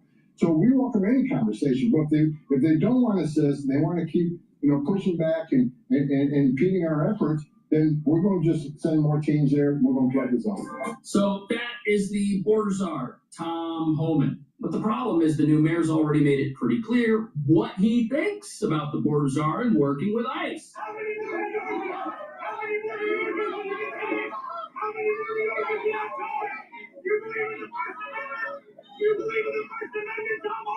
When we asked Tom Homan, all he had to answer for that cruelty was a smirk. I don't know. To me, doesn't look like there's going to be any cooperation here. To me, it looks like the new mayor is going to stand by his mandate, which he was elected on, to resist President Trump and ICE and make sure New York City remains a sanctuary at all costs. That's what I think is going to happen. I think he's going to come in and he's going to move much quicker than anybody's predicting. I think he's going to pass a whole bunch of stuff real fast because the city council will cooperate. So his agenda is going to take off. It's going to take off like a rocket ship. Will it work? That's the question on everybody's mind. I have my own opinions on this, but what do you think? See you in the next video.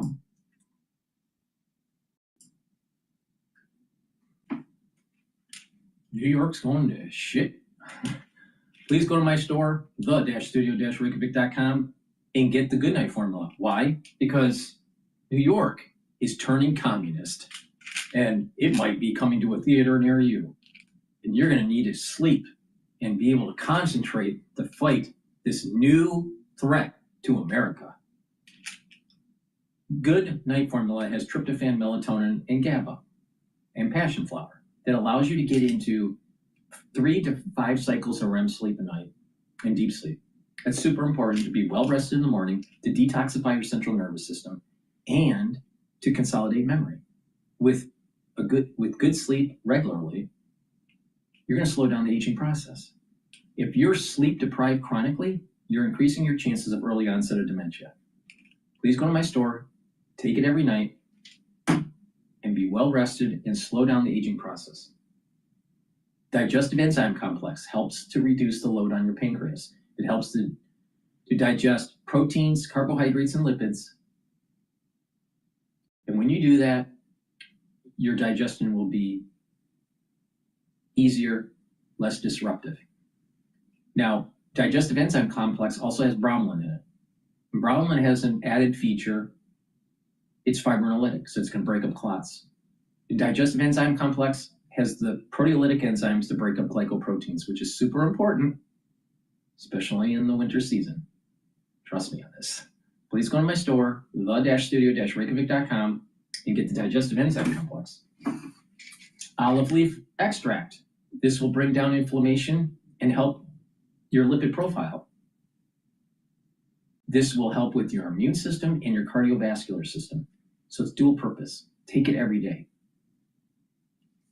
It's a great way and cheaply to boost up your immune system and to help with your cardiovascular health. Now, heirloom barley. Heirloom barley detoxifies your body, brings down inflammation, and soaks up free radicals through superoxide dismutase. When you do this regularly, you're going to help with your vascular system and reduce plaque formation, bringing down inflammation at your brain level, at your neuron level, will protect the myelin sheath, because overinflammation will eventually degrade that myelin sheath and your neurons won't perform as well. By detoxifying your body and bringing down inflammation, you're protecting your neuron. So taking this will protect your neuron. And this will help with your immune system and your endocrine system. So please get the heirloom barley. This is a month's supply. Take it every day. So a great stack to bring down inflammation and detoxify your body, the heirloom barley. Take the olive leaf extract to help with your immune system and your cardiovascular system. Take the digestive enzyme complex to help with your pancreatic health. And take the Goodnight formula to help with your sleep pattern. Please go to my store, the-studio-reykjavik.com. Use discount 5, all caps, discount the number 5. You get $5 off. If you spend $100 or more, you get a free gift until supplies last. All right, let's listen to Hill about Mamdani.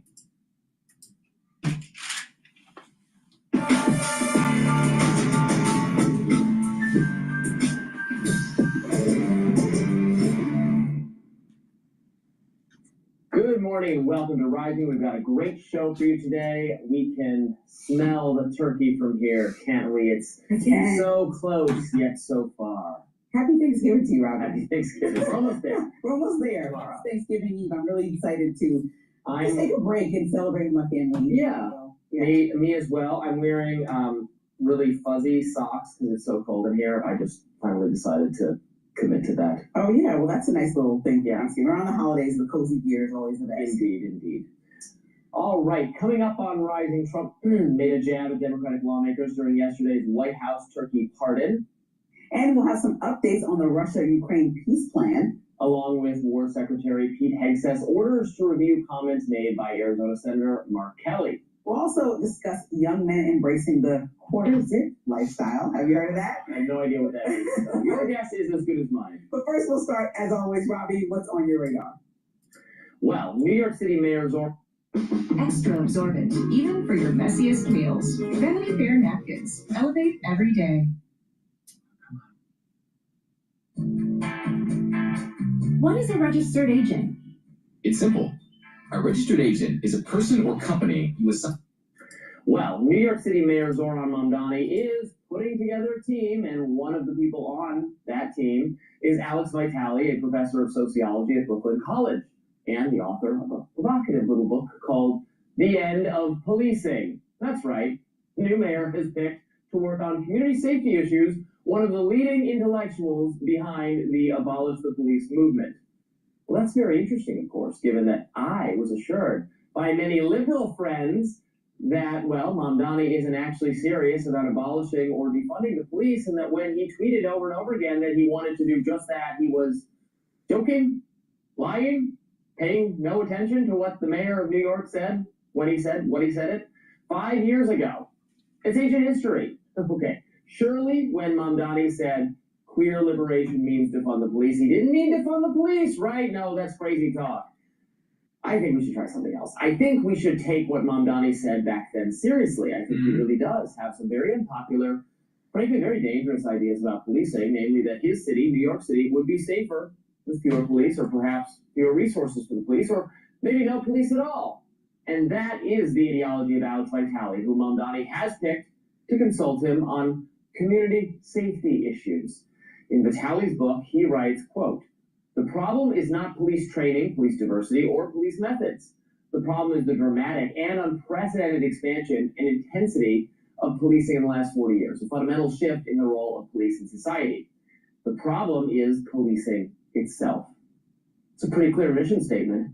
The problem is not police training, diversity, or methods. Now, most people, even I think most progressives, well, they don't believe that policing is itself the problem, do they? They might have issues with the kinds of policing they see in their communities, police brutality, racial profiling, etc. But they don't think that abolishing the police is the answer. They think we need better and more competently trained police. Well, that's not how Vitale sees it, though. He literally thinks we can get by with a lot less policing. Now, in a negative review of Vitale's book, the liberal website Vox, Matt Iglesias wrote that Vitale fails to grapple with compelling evidence that more cops means less crime. Iglesias writes that, quote, there's a substantial literature in economics and sociology arguing that more police on the beat equals less violent crime. One effort to quantify this precisely is a 2018 review of economics and statistics article. It estimates, based on a big set of police and crime data from large and mid-sized cities between 1960 and 2010, that every $1 spent on extra police generates about $1.63 in social benefits, primarily by reducing murders. Iglesias continues that I found the book didn't contain an answer to the question about what a huge reduction in the number of police would mean for violent crime, end quote. Well, we know what would happen if we had. Food security is national security. Phosphate powers America's farmers, but global competitors like Russia and China threaten to control our supply. Well, we know what would happen if we had fewer cops, many fewer cops on the streets, on the subway, watching convenience stores, keeping an eye on public parks, close at hand to answer distress calls when fights break out, or mentally ill people crash a fast food restaurant, or when gangs of teenagers consider a carjacking or shoplifting spree. We would have more of all those incidents of crime. Furthermore, when you have fewer police detectives, the police solve fewer crimes. And this is very important, very key. When violent crimes go unsolved, it encourages further violence. The data on that is abundantly clear. You want to solve murders so you can prevent murders in the future. So does this sound like a good plan, the right agenda for a community to you? Is this what you want for your community? Is this what New Yorkers wanted for theirs? Mamdani swore, of course, that he had no intention of defunding the police, that we should ignore all those tweets he sent. Well, maybe we should have listened to the words that were coming out of his mouth. Maybe defund the police actually means defund the police, right, at least to the people who are now running New York City. I know you couldn't wait to say this. No, I'm very frustrated to have to say this. About what I think people who were being more thoughtful about tactic were saying when they said defund the police. So I hear you. Vitale had some interesting ideas in his book that I think should be acknowledged. So he really was arguing for community safety and trying to really advocate for that. His book also argues that crimes like sex crimes, sex works, and drug crimes should not be criminalized. And so he was saying that people going to jail for those things as opposed to trying to receive some type of health evaluation, mental health evaluation. He believes that the government agencies and private companies should provide homes to homeless people as opposed to jailing them, like we also talked about when the National Guard came to DC. So these are just some ideas that were in the overall book. Right. He wants to decriminalize sex work. I'm fine with that. That's what I'm saying. So drug legalization, I support right, that. I support those. I want to fully paint the picture of his ideas since you brought it up. So he also wants to recommend drug rehabilitation programs, and more than that, he wants to make sure that people are getting rehabilitated as opposed to jailed, right? I think that that's just a basic understanding of his book. What his book does not answer, and what I agree with, is how we deal with violent crimes, right? We cannot just not throw people in jail. Like there's no, because he does argue the furthest and most extreme point that, maybe police should be completely lessened to a point of, crime's going to go up. I don't know that anybody wants that, at least from the people that I talk to with a realistic mindset around this. But I think that by being soft on crime is going to go up in New York. And who's the ones that are doing the crime? Typically blacks. Typically blacks. People don't want to say it, but it's blacks. It's the ones that are doing most of the crime.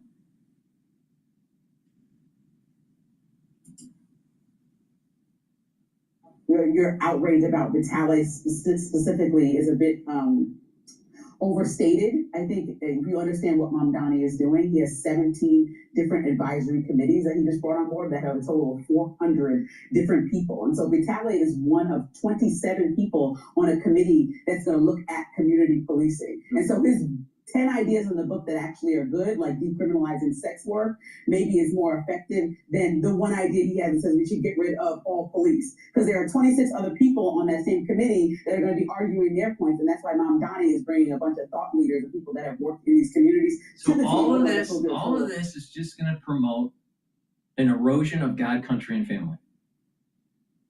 That's what's going to happen here. And again, the society will start to devolve. And New York's going to end up like the 60s and the 70s. Brought to you by a communist, Napoleon the Pig.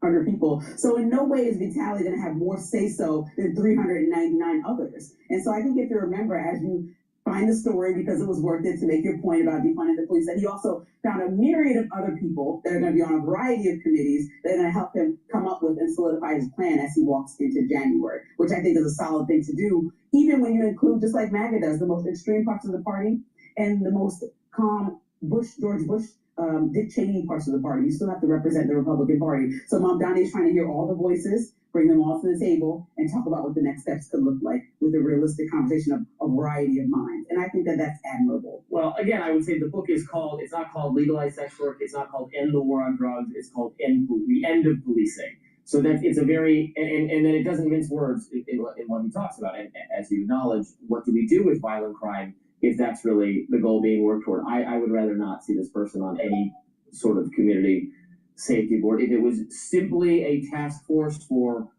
reclassifying drug-related infractions and it was him, then okay, fine. I have no problem with that. Again, libertarian. I don't want to police that kind of behavior at all. But the idea that, I mean, his book fails to acknowledge there are numerous psychological, sociological studies. The evidence is overwhelming that having more police on the streets, look, I'm not saying there are no downsides, but we don't want racial profiling, we don't want, but more police on the streets does deter violent crime. And in particular, solving homicides, getting people who commit homicides off the streets disincentivizes additional crime. But you have to balance all of Mamdani's choices recently. He also kept in Jessica Tisch as the NYPD police commissioner. So he's going to go forward with that. So if we're looking at Mamdani, we have to look I'm glad she's going to try to stick it out. Exactly. So that therefore we have to just give Mamdani an opportunity to bring these 400 people to the table, plus keep a police commissioner in and see what happens next. Well, next up, Trump's top man in the Russia-Ukraine peace negotiations. All right, before we go to the threat of China, please go to my store, the-studio-reykjavik.com, and get the vitamin C and magnesium. Vitamin C and magnesium is dual purpose. It's going to help with the health of your skin, especially if you take it with the collagen. Vitamin C and magnesium will help with your immune system, so it's very important to take during the winter season. And vitamin C and magnesium helps with brain function. So you should be taking this every day. Drink it with filtered water. And you can stack it with magnesium and zinc. Magnesium and zinc boosts up that immune system and helps with brain function. Magnesium also increases the efficacy of vitamin D3. Stack these together for max benefit and boost up that immune system. Myotrol helps with gene expression. It has polyphenols, flavonoids, and lignans to help with the gene expression, to build muscle, and to maintain muscle. Super important if you're age 40 or older, male or female. Take this every day, drink it with filtered water. It'll also help the health of your mitochondria. If you're an athlete, younger or older, you'll benefit from taking Myotrol because it'll help with your strength in your sport. And vitamin B complex, super important to take if you're 40 years of age or older. Vitamin B complex will help with your electron transport chain and build ATP. The first 4 B vitamins helps with the mitochondria to build up that ATP so you have more energy. Vitamin B complex helps with the cellular metabolism, and vitamin B complex helps to protect your neurons. Super important. Please go to my store, the-studio-reykjavik.com. So a very powerful stack here is to take the vitamin C, magnesium and zinc to boost up that immune system. The vitamin B complex to help with your energy levels, your cellular metabolism, and your protecting your neurons. And the Myotrol to help build muscle. Use discount 5, you get $5 off any order. If you spend $100 or more, you get a free gift until supplies last, and you will need that free gift. Trust me. And oh, by the way, get some products and give them as gifts.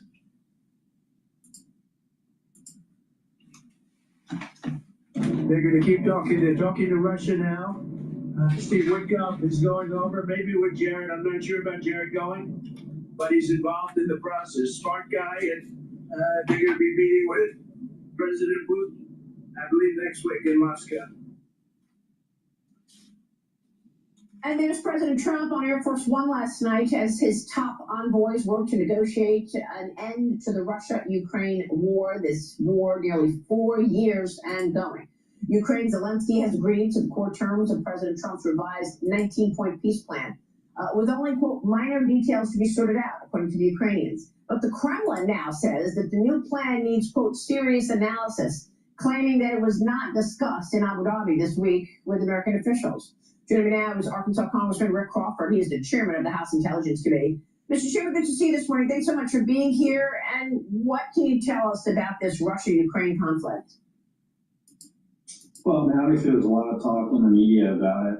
I will say that I think Secretary Rubio has done a pretty fantastic job in being very assertive and trying to get this deal done. But the reality is, it's, as you mentioned, it's years on, some 4+ years in the making here, and this war of aggression on part of it needs to come to an end. There's been, hundreds of thousands of people have been killed as a result of it. It's just time for it to go. But I don't really see that there's either side is winning, and it's a dangerous position to be in. If we're going to continue this, we're just going to see more senseless killing. So I'm encouraged by Trump's team, and I think there are some 20 of 28 points agreed to.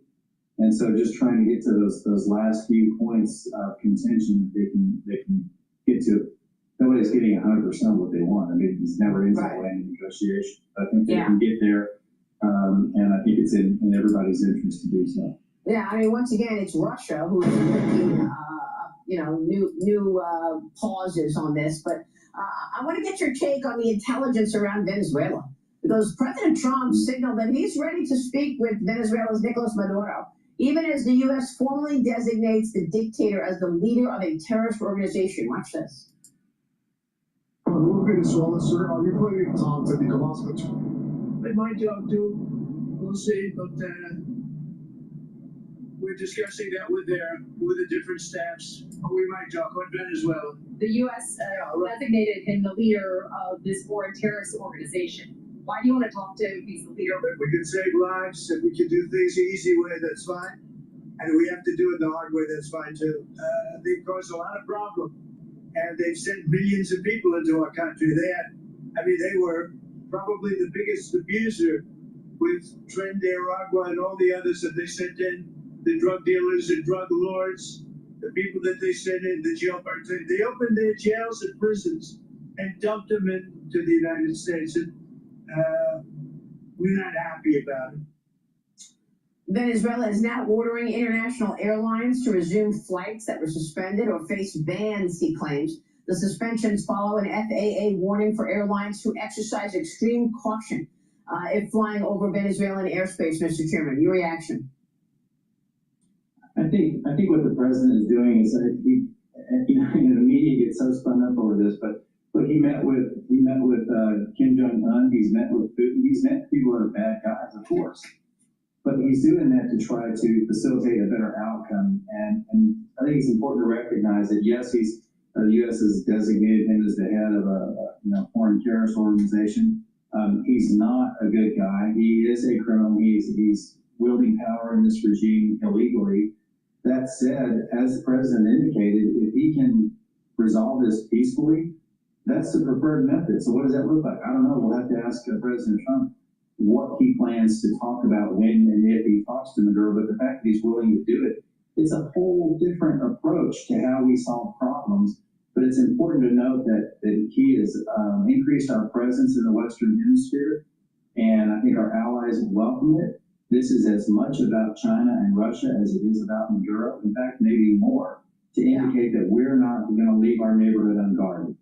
Yeah, it's a great point. And the president has been incredible in terms of his focus and priority in ending these wars. Joe Biden did none of this. I mean, there's also Honduras. They'll go to the polls on Sunday to vote for a tightly fought presidential election. Right now, it's anybody's race. Polls show a virtual tie among the top 3 candidates, Congressman. You say this election will play a role in the future of the Western Hemisphere? Tell us about it. No question about it. Look, I mean, what we have is the potential for another Venezuela right in close proximity to the United States. And where is Honduras located? Well, it's adjacent to Guatemala, which is an excellent ally of ours, which is very important for us from a security perspective. It's right up against Nicaragua, which would enhance a communist presence in the region, and it's adjacent to El Salvador. El Salvador is a great ally of ours as well. We want to make sure that our region is free of that kind of menacing presence. And the reality is they're trending toward communism, and the Chinese are waiting in the wings, facilitating this as much as they can. We need to make sure that our allies know that we're with them, give them some options. And I travel the Western Hemisphere extensively, and I talk to heads of state, and they'll all tell you, well, you're our preferred partner. And then in the same breath, they'll talk about how they just signed a trade deal with China. The reason they're doing that is because we haven't given them options. And so now the president is saying, look, we're going to come out here and we're going to demonstrate to our allies that we're here and we're serious about securing the neighborhood. And we want to make sure that we're partnering with folks so that we can be a pushback against China. This election in Honduras is really Exhibit A. We need to make sure that it's a free and fair election and that the Chinese are not able to install potentially, an ally like they already have with Castro. And Moncado is potentially another Maduro in the making. Yeah, great points all around. And President Trump has been dealing with China so effectively. I think this is all about China. The way that the president has been gaining allies across the world to try to stop China's massive aggression has been really smart. Congressman, thank you. Great to see you. Congressman Rick Crawford, I see a Christmas tree in the background. Merry Christmas and happy Thanksgiving, sir. Good to see you this morning. Yes, ma'am. Thank you. Are you wearing 7 layers and still freezing your man nipples? You need the new 340 GSM military-grade bearskin hoodie to get comfortable in the wild. It's the ultimate 10-pocket. All right, we're gonna. If we can do things the easy way, that's fine. We're gonna pivot over to. We're gonna pivot over to BBC News, talking about Taiwan and the relationship between China and Japan.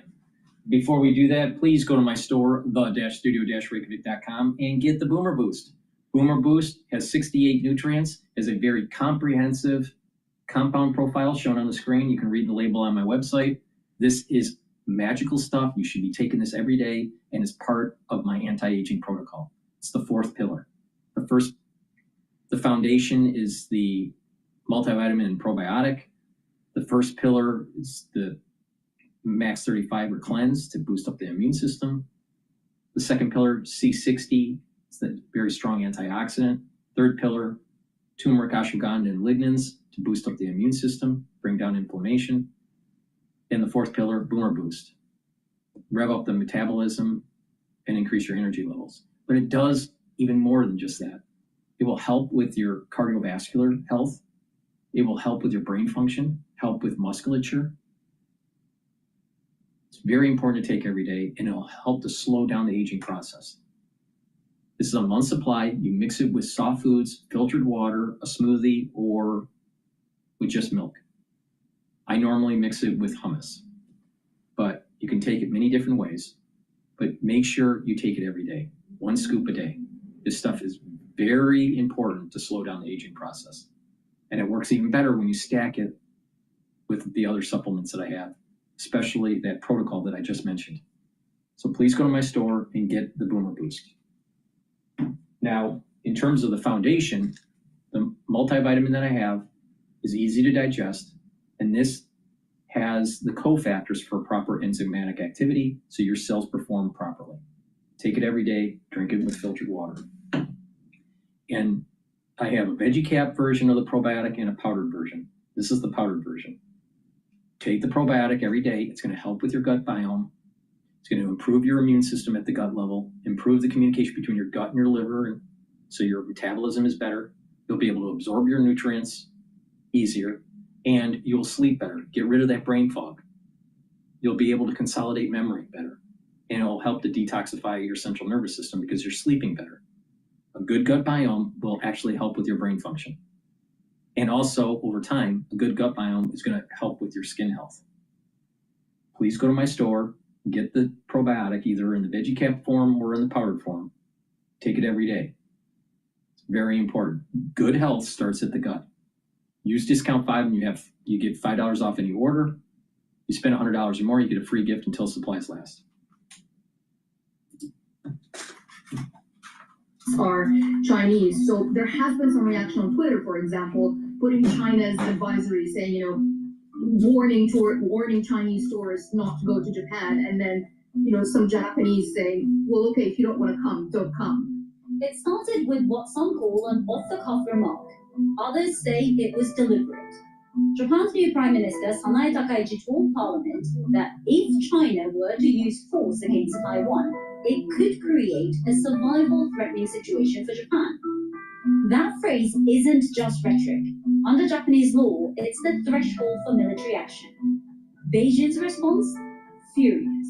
China has summoned the Japanese ambassador over comments made by his Prime Minister on Taiwan. Chinese officials accused Tokyo of crossing a red line and warned of serious consequences. One senior diplomat posted a chilling, violent message online. It was later deleted, but the tone was clear. China has since written to the United Nations, summoned Japan's ambassador, suspended imports of Japanese seafood, issued travel warnings, and cancelled cultural exchanges. Japan, in turn, has advised its citizens in China to stay vigilant. Neither side seems ready to back down. This hostility taps into a deep and bitter history between the two countries, from wartime memories to territorial disputes. But why did a simple statement ignite tensions now? And could this latest spat spiral into something far uglier? Skechers has the perfect holiday gift for everyone. Hands-free cozy fit Skechers slip-ins. It's a hands-free holiday with Skechers slip-ins. With Canva AI, you'll never design alone again. Just tag in Canva for instant design feedback and suggestions, all from within the editor, so you won't break your workflow.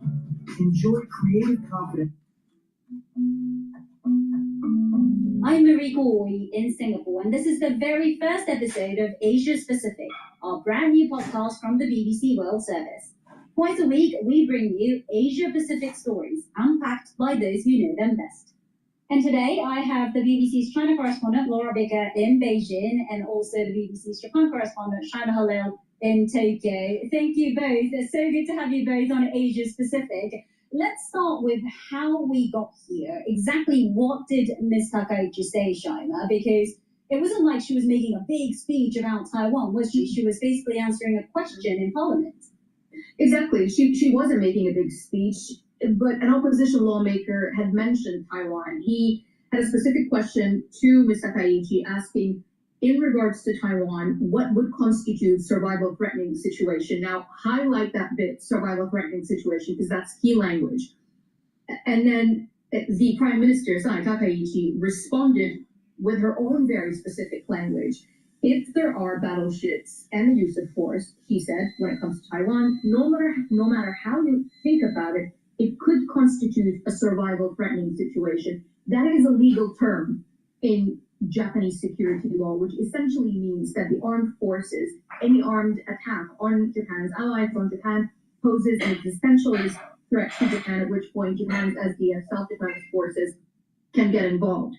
Yeah, I want to ask Laura about Beijing's reaction, but for viewers and listeners wondering why, hypothetically, Taiwan's invasion has anything to do with Japan's survival is, I guess the thinking is, if Taiwan, again, was hypothetically invaded, it could be Okinawa next, because China has spoken about Okinawa/Ryukyu in the past. But Laura, in terms of Beijing's reaction, I mean, we've seen violent protests before. I remember, back in 2012, because my uncle was living in China and there were violent anti-Japan protests. Demonstrators were burning Toyota cars and so on. But this language that this consulate general used, that's quite unprecedented, isn't it? It is unprecedented in those terms, and I think this is now the most serious diplomatic dispute between Japan and China since that kind of 2010-2012 dispute. It is worth, pointing out that those protests on the street came, they were organised protests. In terms of rising anti-Japanese sentiment, this is a year in which China has been commemorating the 80th anniversary of the end of World War II. What it sees as a victory over Imperial Japan. And all year, there has been this rise in kind of anti-Japanese sentiment. We've seen it on state media. We've seen films commemorating the Nanjing massacre, where 200,000 unarmed civilians were, in the view of Chinese, murdered by Imperial Japanese armies. So I think when it comes to the kind of rhetoric already within China, you've seen a rise of that sentiment. And then, of course, come these comments. Now, we've seen a bit of a return of what outside of China they call the wolf warrior, this kind of aggressive rhetoric that is used by both their politicians and their state media against countries that have allegedly wronged China. And for the last 5 years, the wolf warrior has gone a wee bit silent until now. Well and truly back, it would seem. You know, in terms of the kind of aggressive rhetoric, there's been saber rattling from the military. They've said, we've honed our skills through rigorous training. How can we allow you to be so cocky, says the army spokesperson. Former state media commentators have also called Ms. Takaichi a witch. So it has become quite a heated rhetoric over the last week. There was a visit by a Japanese envoy to try to sort things out, to try to ease tensions, but that too didn't seem to go very well. First of all, when it came to the Chinese side, they didn't see the Japanese envoy as being high enough to be sent to sort out such what they see as a huge problem. And second of all, he wore one of the Chinese delegates, a senior diplomat, he wore what is known as a kind of suit. It's a collarless suit with 5 buttons. And it was worn by students in 1919 Chinese students who tried to overcome Japanese imperialism. So it was seen as a sign of defiance on the Chinese side. I remember watching that meeting, and the Japanese media's reaction was how, you know, the Chinese diplomat had his hands both in his pockets, whereas a Japanese official was seen to be bowing. You know, maybe he was bowing towards the translator, you never know, but, you know, that picture really went viral, and some of the memes were quite, you know, hilarious, to be honest. But at the same time, I want to ask how locals feel about this, because, you know, reading the Japanese public's reaction, you know, when there were those protests in 2012, it was because of a territorial dispute. So I think, you know, people can kind of understand that. Whereas this comment by Ms. Takaichi, you know, I can see a lot of people going, what did she say? That's so wrong, you know, because the language is so specific, and even, you know, not many people in Japan, you know, were aware that what she said was such a big deal, China. I think from the Japanese side, if you look at the reaction, which I'm sure you've been following, the language that the experts use, the reaction from people on the streets is not as angry as what Laura has been saying on the Chinese side. I think from where I'm sitting, it's more about watching what's going on, waiting for the ramifications, but also asking the question, what was it that was so outrageous? Because again, remember, yes, Tokyo refused to retract, but she did. Finance the old way. Finance the rent way. Guitar Center is your one-stop shop for unique gifts. Get them playing with $120 off exclusive Ibanez acoustic electrics. Tokyo refused to retract, but she did promise to be more careful. In a way, she was saying, look, you know this. I shouldn't have said it the way I said it, but you know this is our stance, right? Do you think the fact that she's not withdrawing that comment, is it kind of almost benefiting her? Because politically, you know, the in terms of the travel advisory that Beijing gave, one could argue that there were a lot of concerns about over-tourism in Japan, and, you know, some people kind of cheering the fact that maybe there are fewer tourists. There are a couple of things here. I think definitely her standing her ground does serve her well with her domestic audience, with her more conservative constituents, that's for sure. But I also think one of the things that I picked up when I was looking at Twitter reaction is that comment on tourism. Yes, of course, you know, tourism operators are concerned. You know, we've spoken, for example, to a manager of a tea house, a tea ceremony, with many people, you know, with hundreds and hundreds of tourists that are coming. And she said that they've already had cancellations from Chinese tourists. But as you say, Japan has been concerned with over-tourism for the past couple of years. In 2024, it's had record numbers of tourists. And remember, almost a quarter of Japan's tourists are Chinese. So there has been some reaction on Twitter, for example, putting China's advisory saying, you know, warning Chinese tourists not to go to Japan. And then, you know, some Japanese saying, well, okay, if you don't want to come, don't come. You know, that it's fine. Laura, I want to ask you about that anti-Japan sentiment that you were talking about earlier, because I think you talked about those anti-Japan education dramas, movies that even young children today continue to watch. I mean, how do locals feel about this latest development? You know, do they really think that this one comment from Mr. Kaichi is such a huge deal that, you know, that could actually, the tensions could actually get so much worse again? When it comes to people on the ground, I mean, most people here are watching the news, they're seeing state media, they'll just repeat state media lines. But the reason Beijing has acted in this way is a carefully calibrated message. This message is not just for Tokyo. This message is for all, perhaps US and its allies, when it comes to this language on Taiwan. This is a message that this issue is a red line that China does not want you to cross. And if you do cross it, there will be consequences. I think there's another bigger point at play here when we talk about Ms. Takaichi. There is a concern, I would imagine, here in Beijing about defence spending. Now, the US is encouraging its allies to spend more on defence. And Beijing may be worried about the militarization of Asia, of this region, and in particular, Japan, given the history that it has with Japan. And therefore, you know, if you're looking at a Taiwan issue, and if you're looking at the new, a month-old Prime Minister of Japan saying that any kind of a theoretical attack on Taiwan, a territory that China believes is its own, any theoretical attack on Taiwan would constitute a military response. They see this as a particular threat. They've even raised it with the United Nations. Indeed, it's kind of a new Japan under Sanae Takaichi, isn't it?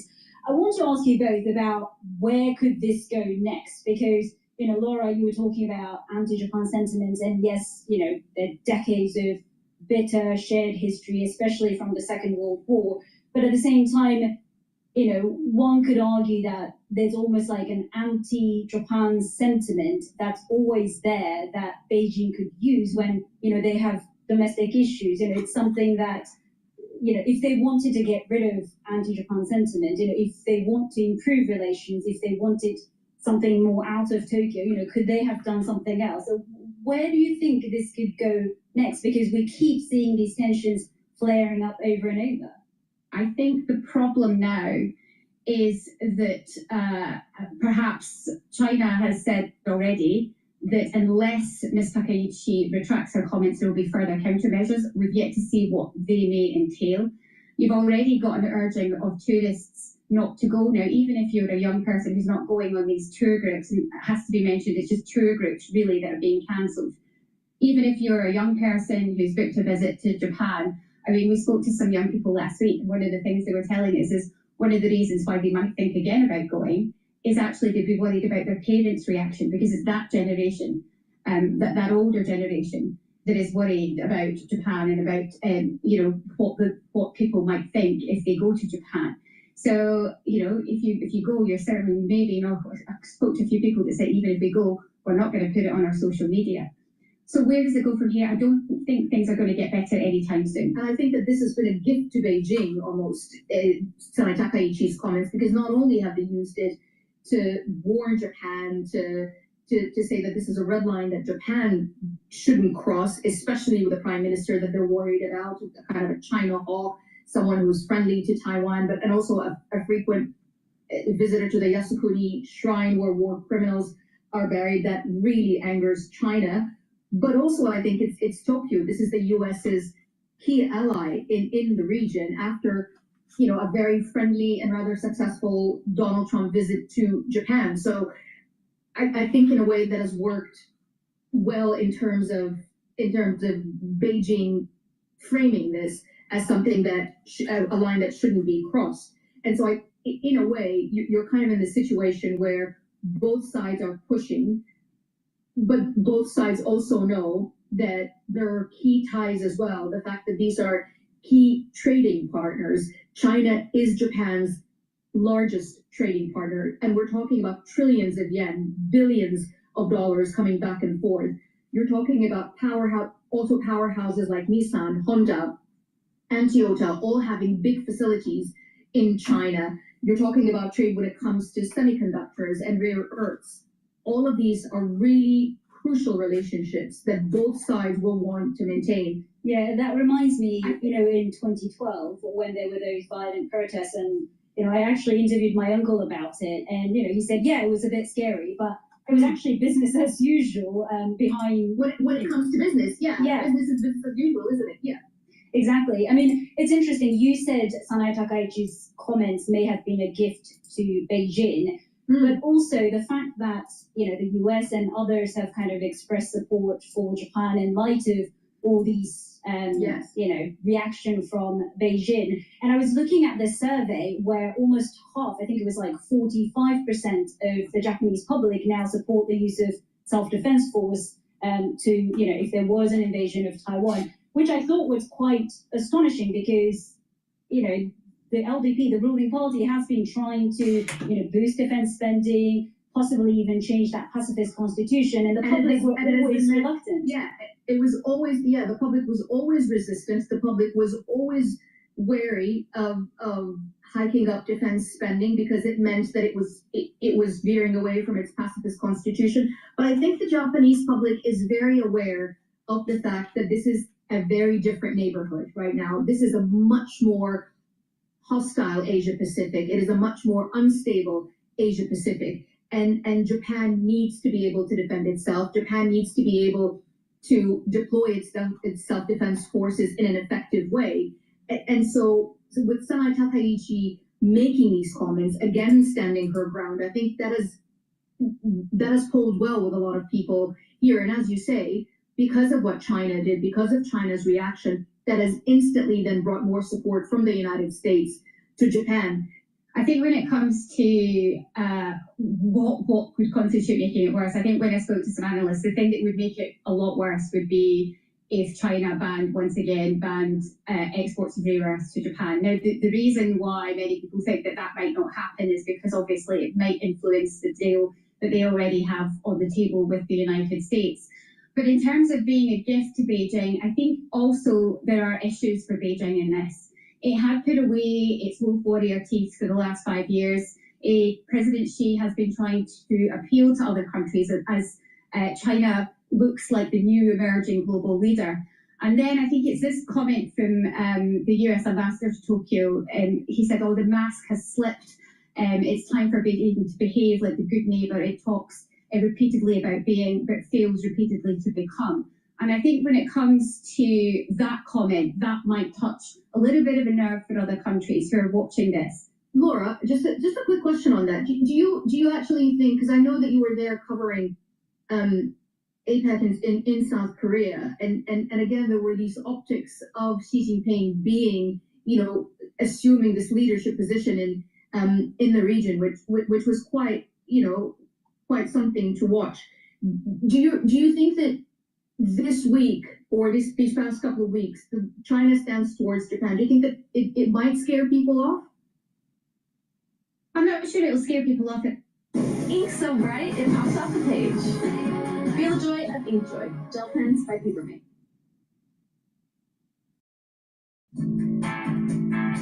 What is a registered agent? It's simple. A registered agent is a person or company you assign to accept state and legal. I'm not sure it'll scare people off. It'll certainly, I think it's a reminder of who you're dealing with. That China has its moments and its red lines, and Taiwan for them is a red line, and it's a reminder also to the world of China's ambitions. China has, certainly President Xi has vowed to reunite China with Taiwan, the self-governing island, and by force if necessary. And it's a reminder of that. Whether or not there are more countermeasures, whether or not China is going to sit there and go, right, okay, you have to retract these comments, or we are going to take more countermeasures, or whether or not it simmers away and then just levels off, we'll have to see. But it may also depend on what Ms. Takaichi does. If she visits the shrine, then I think that would provoke a huge response here in China. And I think that will be the moment where it would be very difficult for these two countries to walk back from this diplomatic spat. I think right now, it's a row, it's a spat. I think if she visits the shrine, it becomes something huge. And it becomes something concrete as well, doesn't it? Because then it says, because up until now, she could say, look, I've answered a question. This was a question in Parliament. I'm the Prime Minister. I'm looking at Japanese law, Japanese defense law, and I answered, in a fully transparent way. Maybe I shouldn't have said what I said the way I said it. I'm not going to retract it, but I'll be careful next time. But if she visits the Yasukuni Shrine, something that China has been dead against and something that China has raised with Japan when the late former Prime Minister Shinzo Abe did visit all those years back when he was still in power, her mentor, of course. If she does that, I think that is a more conscious move, knowing that this would anger Beijing. I would be very surprised if she does that. She's been quite careful, hasn't she? She hasn't really committed one way or the other because she doesn't want to upset her supporters by ruling it out either. A very tricky situation that we'll continue to watch what happens next. Thank you so much, Laura Baker in Beijing and Shaima Halil in Tokyo. You've been watching Asia Pacific from the BBC. Please go to my store, the-studio-reykjavik.com, and get the collagen. Collagen is dual purpose. It's going to help with your skin, your hair, and your nails, help with your musculature, your bone density, and your joint health, your cartilage. Super important. You stack this with vitamin C and drink 32 to 64 ounces of water throughout the day, and it'll improve your dermal layer for your skin. Please go to my store. Take this collagen. It's very high quality collagen. The typical amino acid profile is shown on the screen here. It's a month's supply. Take it every day. You can take it with soft foods, filtered water, a smoothie, or even just with milk. But take it every day. Super important. Please go to my store, the-studio-reykjavik.com, and get the structural nano silver drops. If you have a throat irritation, take them right away. Have some at work, have some at home. You never know when you need them. Get a few bags for your household. You can get it in cherry flavor, honey and lemon, and also in blueberry. Very high quality. Be prepared for the winter season. If you place an order, make sure you use discount 5. You get $5 off any order. And if you spend $100 or more, you get a free gift until supplies last. Please go to my store, the-studio-reykjavik.com. Get the drops, get the collagen, be prepared for the winter season. And by the way, the holidays are coming up. You need to buy gifts. Go to my store, purchase the products, and use them as gifts. Get people to get healthy in your family. Please go to my store, the-studio-reykjavik.com. All right, let's listen in to the shoppers. Shoppers look ahead to Black Friday. It's Cyber Monday.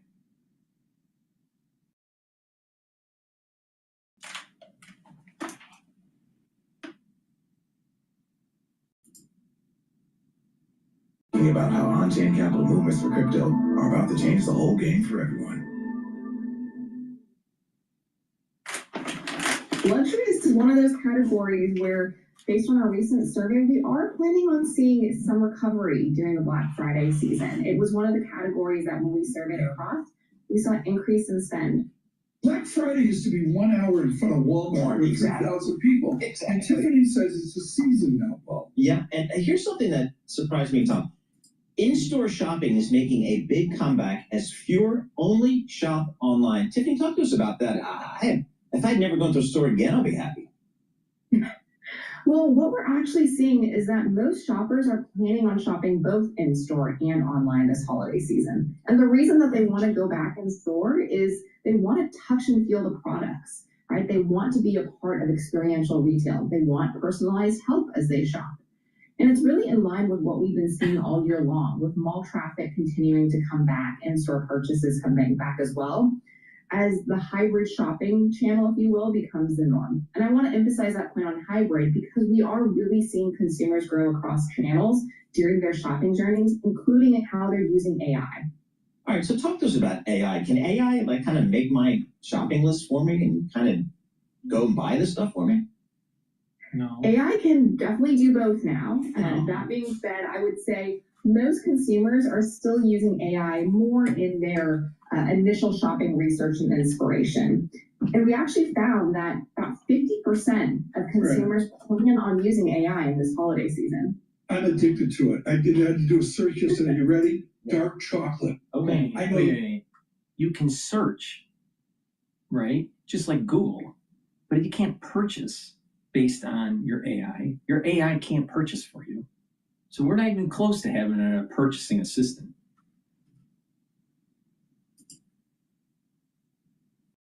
Nothing about dark chocolate. I grew up with Bosco. Yes. Now, Okay. maybe dark chocolate. Maybe what people are doing is they're going to a website and they have an AI assistant embedded in that website, and you ask that assistant, well, I'm looking for blah, blah, blah, and it will help you with its purchase, just like a human being might when you go to a brick and mortar store and you're saying, I would like to, buy something. All right. But that's not like a typical AI assistant that's independent of a particular website going in and actually making your purchases. We can't do that yet. It's not possible yet.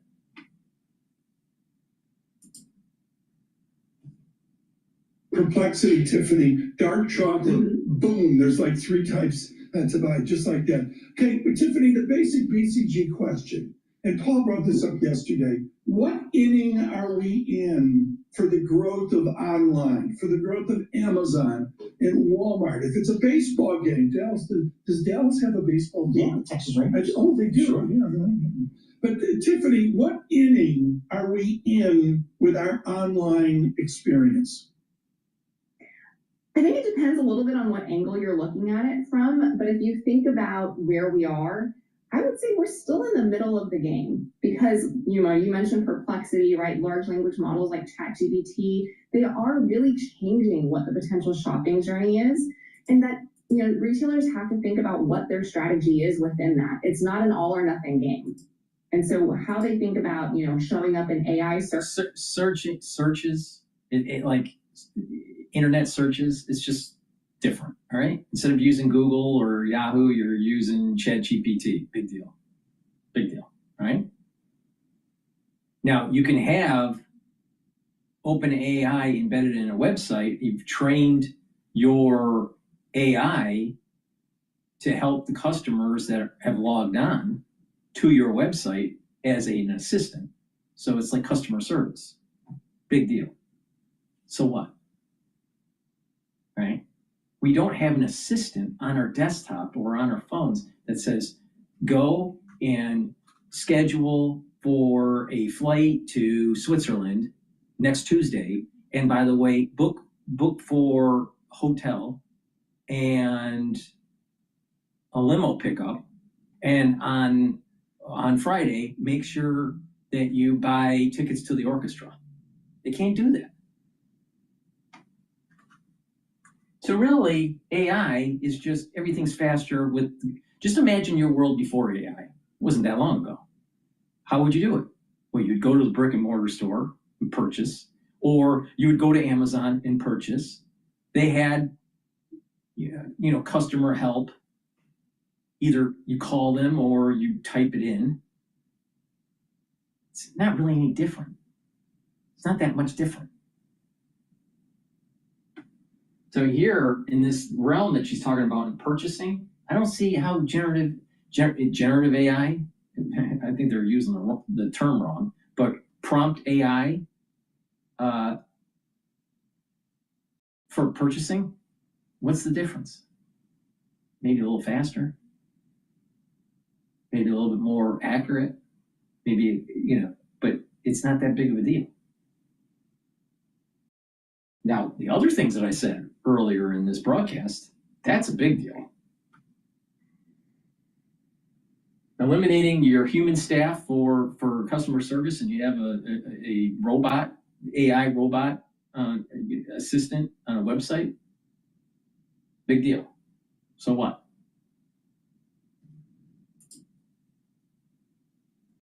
It'll be more important than ever now. How are the retailers dealing with tariffs here and passing along what. Wait. We have to rewind. Now I understand what the hell she's doing. All right. I didn't realize this. So Tiffany is from Boston Consulting Group, managing director, consultant. Consultants are stupid. All right. If they were smart, they would have their own business. All right. So, well, let me get this straight here. Let me get this straight. She's a consultant, and she has to consult large businesses. So if she generates fluff in the media about how important AI, generative AI is for retail, then she gets more consulting fees. She gets more clients to buy into this BS.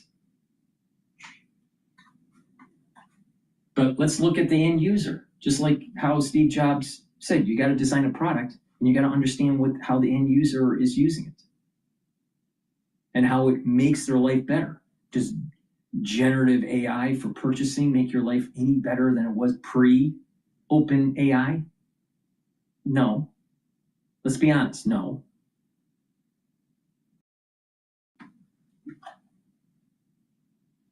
Beware of the consultant.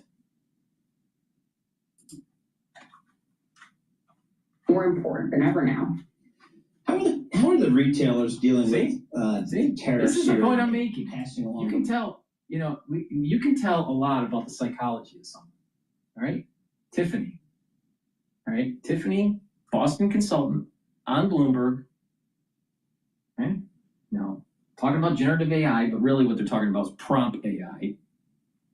Okay, now let's see here. Now watch her face. Sure. Yeah. Watch her face. But Tiffany, what inning are we in with our online experience? I think it depends a little bit on what angle you're looking at it from. But if you think about where we are, I would say we're still in the middle of the game because, you mentioned perplexity, right? Large language models like ChatGPT, they are really changing what the potential. We're in the middle of the game. Okay, that's like, what, fourth inning? Wait a minute here. Did your experience as a user to purchase change because of generative AI? No. Don't you think if you're in the middle of the game, you would notice it? What it has done is reduced staff for these companies, because now you can just lay off your customer service and have R2D2 do it. Now, again, she's a consultant. Now let's watch her face. Watch her face, because she's got this consultant, I'm putting one over you type. I'll tell you when I see it. Shopping journey is, and that retailers have to think about what their strategy is within that. It's not an all or nothing game. And so how they think about, showing up in AI search becomes more important than ever now. How are the retailers dealing with tariffs here and passing along whatever cost increases they might be bearing? Are they taking it in their margin? Are they trying to pass it along to customers? How's that playing out here? Because we don't hear as much about tariffs as we did, maybe at the beginning of the year.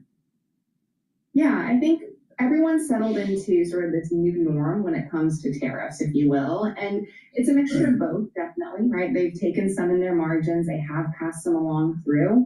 And for this holiday season, they know that consumers, right, still have expectations when it comes to discounting promotions. Right. And so they're making sure that they can meet those expectations. Tiffany, quickly, one final question. Okay, so all of us are buying off this Affirm kind of thing where it's set out in payments.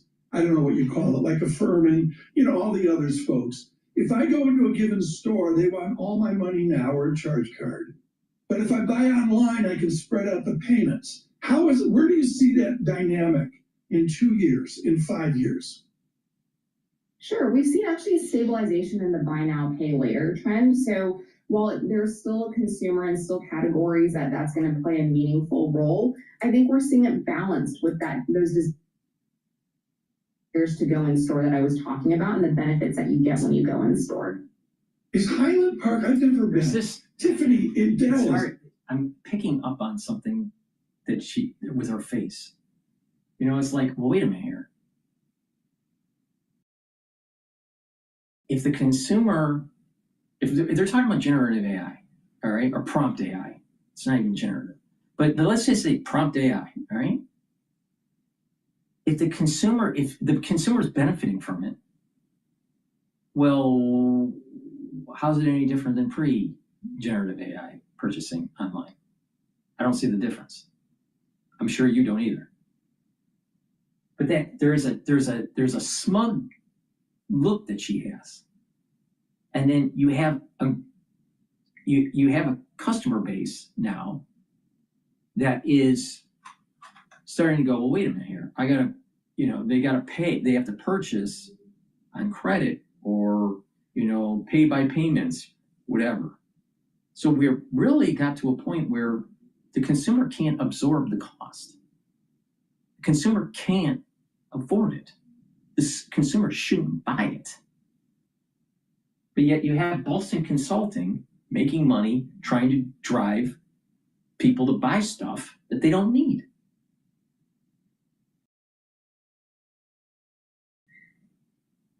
So there's a smugness about it.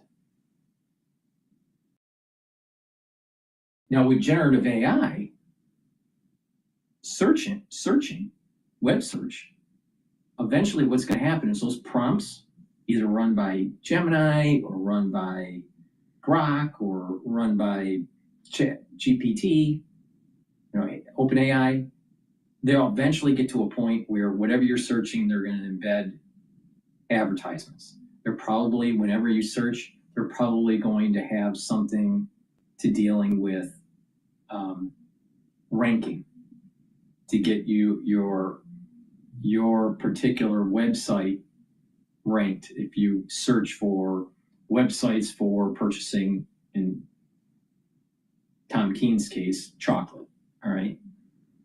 Just like they rank websites on Google.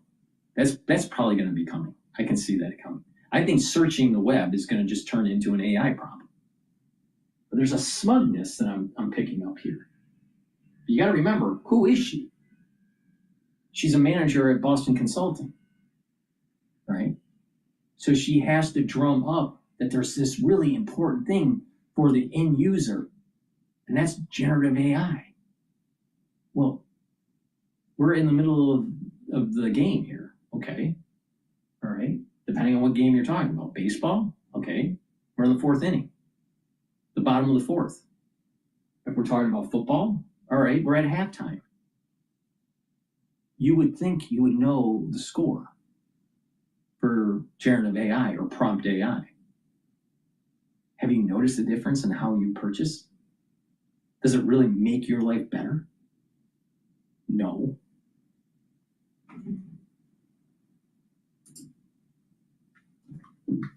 Highland Park is like, that's sort of like where they invented one-stop luxury, right? We do have a really lovely shopping center in Highland Park that has a lot of great luxury stores. Give us one experience. Come on. Not using the BCG Amex. I mean, what's your favorite store? Well, I must admit, my favorite store in Highland Park is actually a bakery. So it's called Bird Bakery, and I love the baked goods there. They make an excellent scone. Great, you get to come back on the show. Michael Barr says, bring her back. Tiffany, thank you so much with BCG Dallas here. All right. He's coming in the driveway. All right. Please go to my store, the-studio-reykjavik.com, and get the lignans. Lignans will help with your immune system and your endocrine system, bring down inflammation, and soak up free radicals. This is super important to take during the winter season to boost up that immune system, and it will help to slow down the aging process. Take it every day. You get max benefits if you stack it with turmeric and ashwagandha. Turmeric will bring down inflammation and help with your immune system and your cardiovascular system. And ashwagandha root will help to control your cortisol levels and your blood glucose levels. Super important to help with your cardiovascular health and your immune system. So if you stack these together, it's a very powerful stack, and it's part of my anti-aging protocol that will will help to boost up that immune system and help with cardiovascular health. By bringing down inflammation at the cardiovascular level, you're reducing plaque formation. This is super important, not just to help with your heart, but also to help with your brain. Why? Because if you have better blood flow to your brain, your neurons are healthier. Please go to my store, the-studio-reykjavik.com. Get the turmeric, the ashwagandha root, and the lignans, stack them together to get the max benefit, and you'll slow down the aging process. And you'll get further benefits if you stack this with C60, the Boomer Boost, Max 35 or Cleanse, the multivitamin, and the probiotic. And that's the core protocol to slowing down the aging process. Now, not everybody can afford that. But if you stack this one right here, you get a good stack that's going to help with your cardiovascular health, boost up that immune system, and slow down the aging process. And again, by doing that core protocol, you're really going to revving up your body's health and slow down the aging process, and you'll have more longevity. And the more often you do this, and you couple it with proper diet and exercise and supplementation and proper sleep, mindfulness, getting your body into parasympathetic mode, learning new things. When you do all these things in a holistic fashion, you are going to have more longevity, especially in your geriatric years. And you're going to be spending less money on medical care.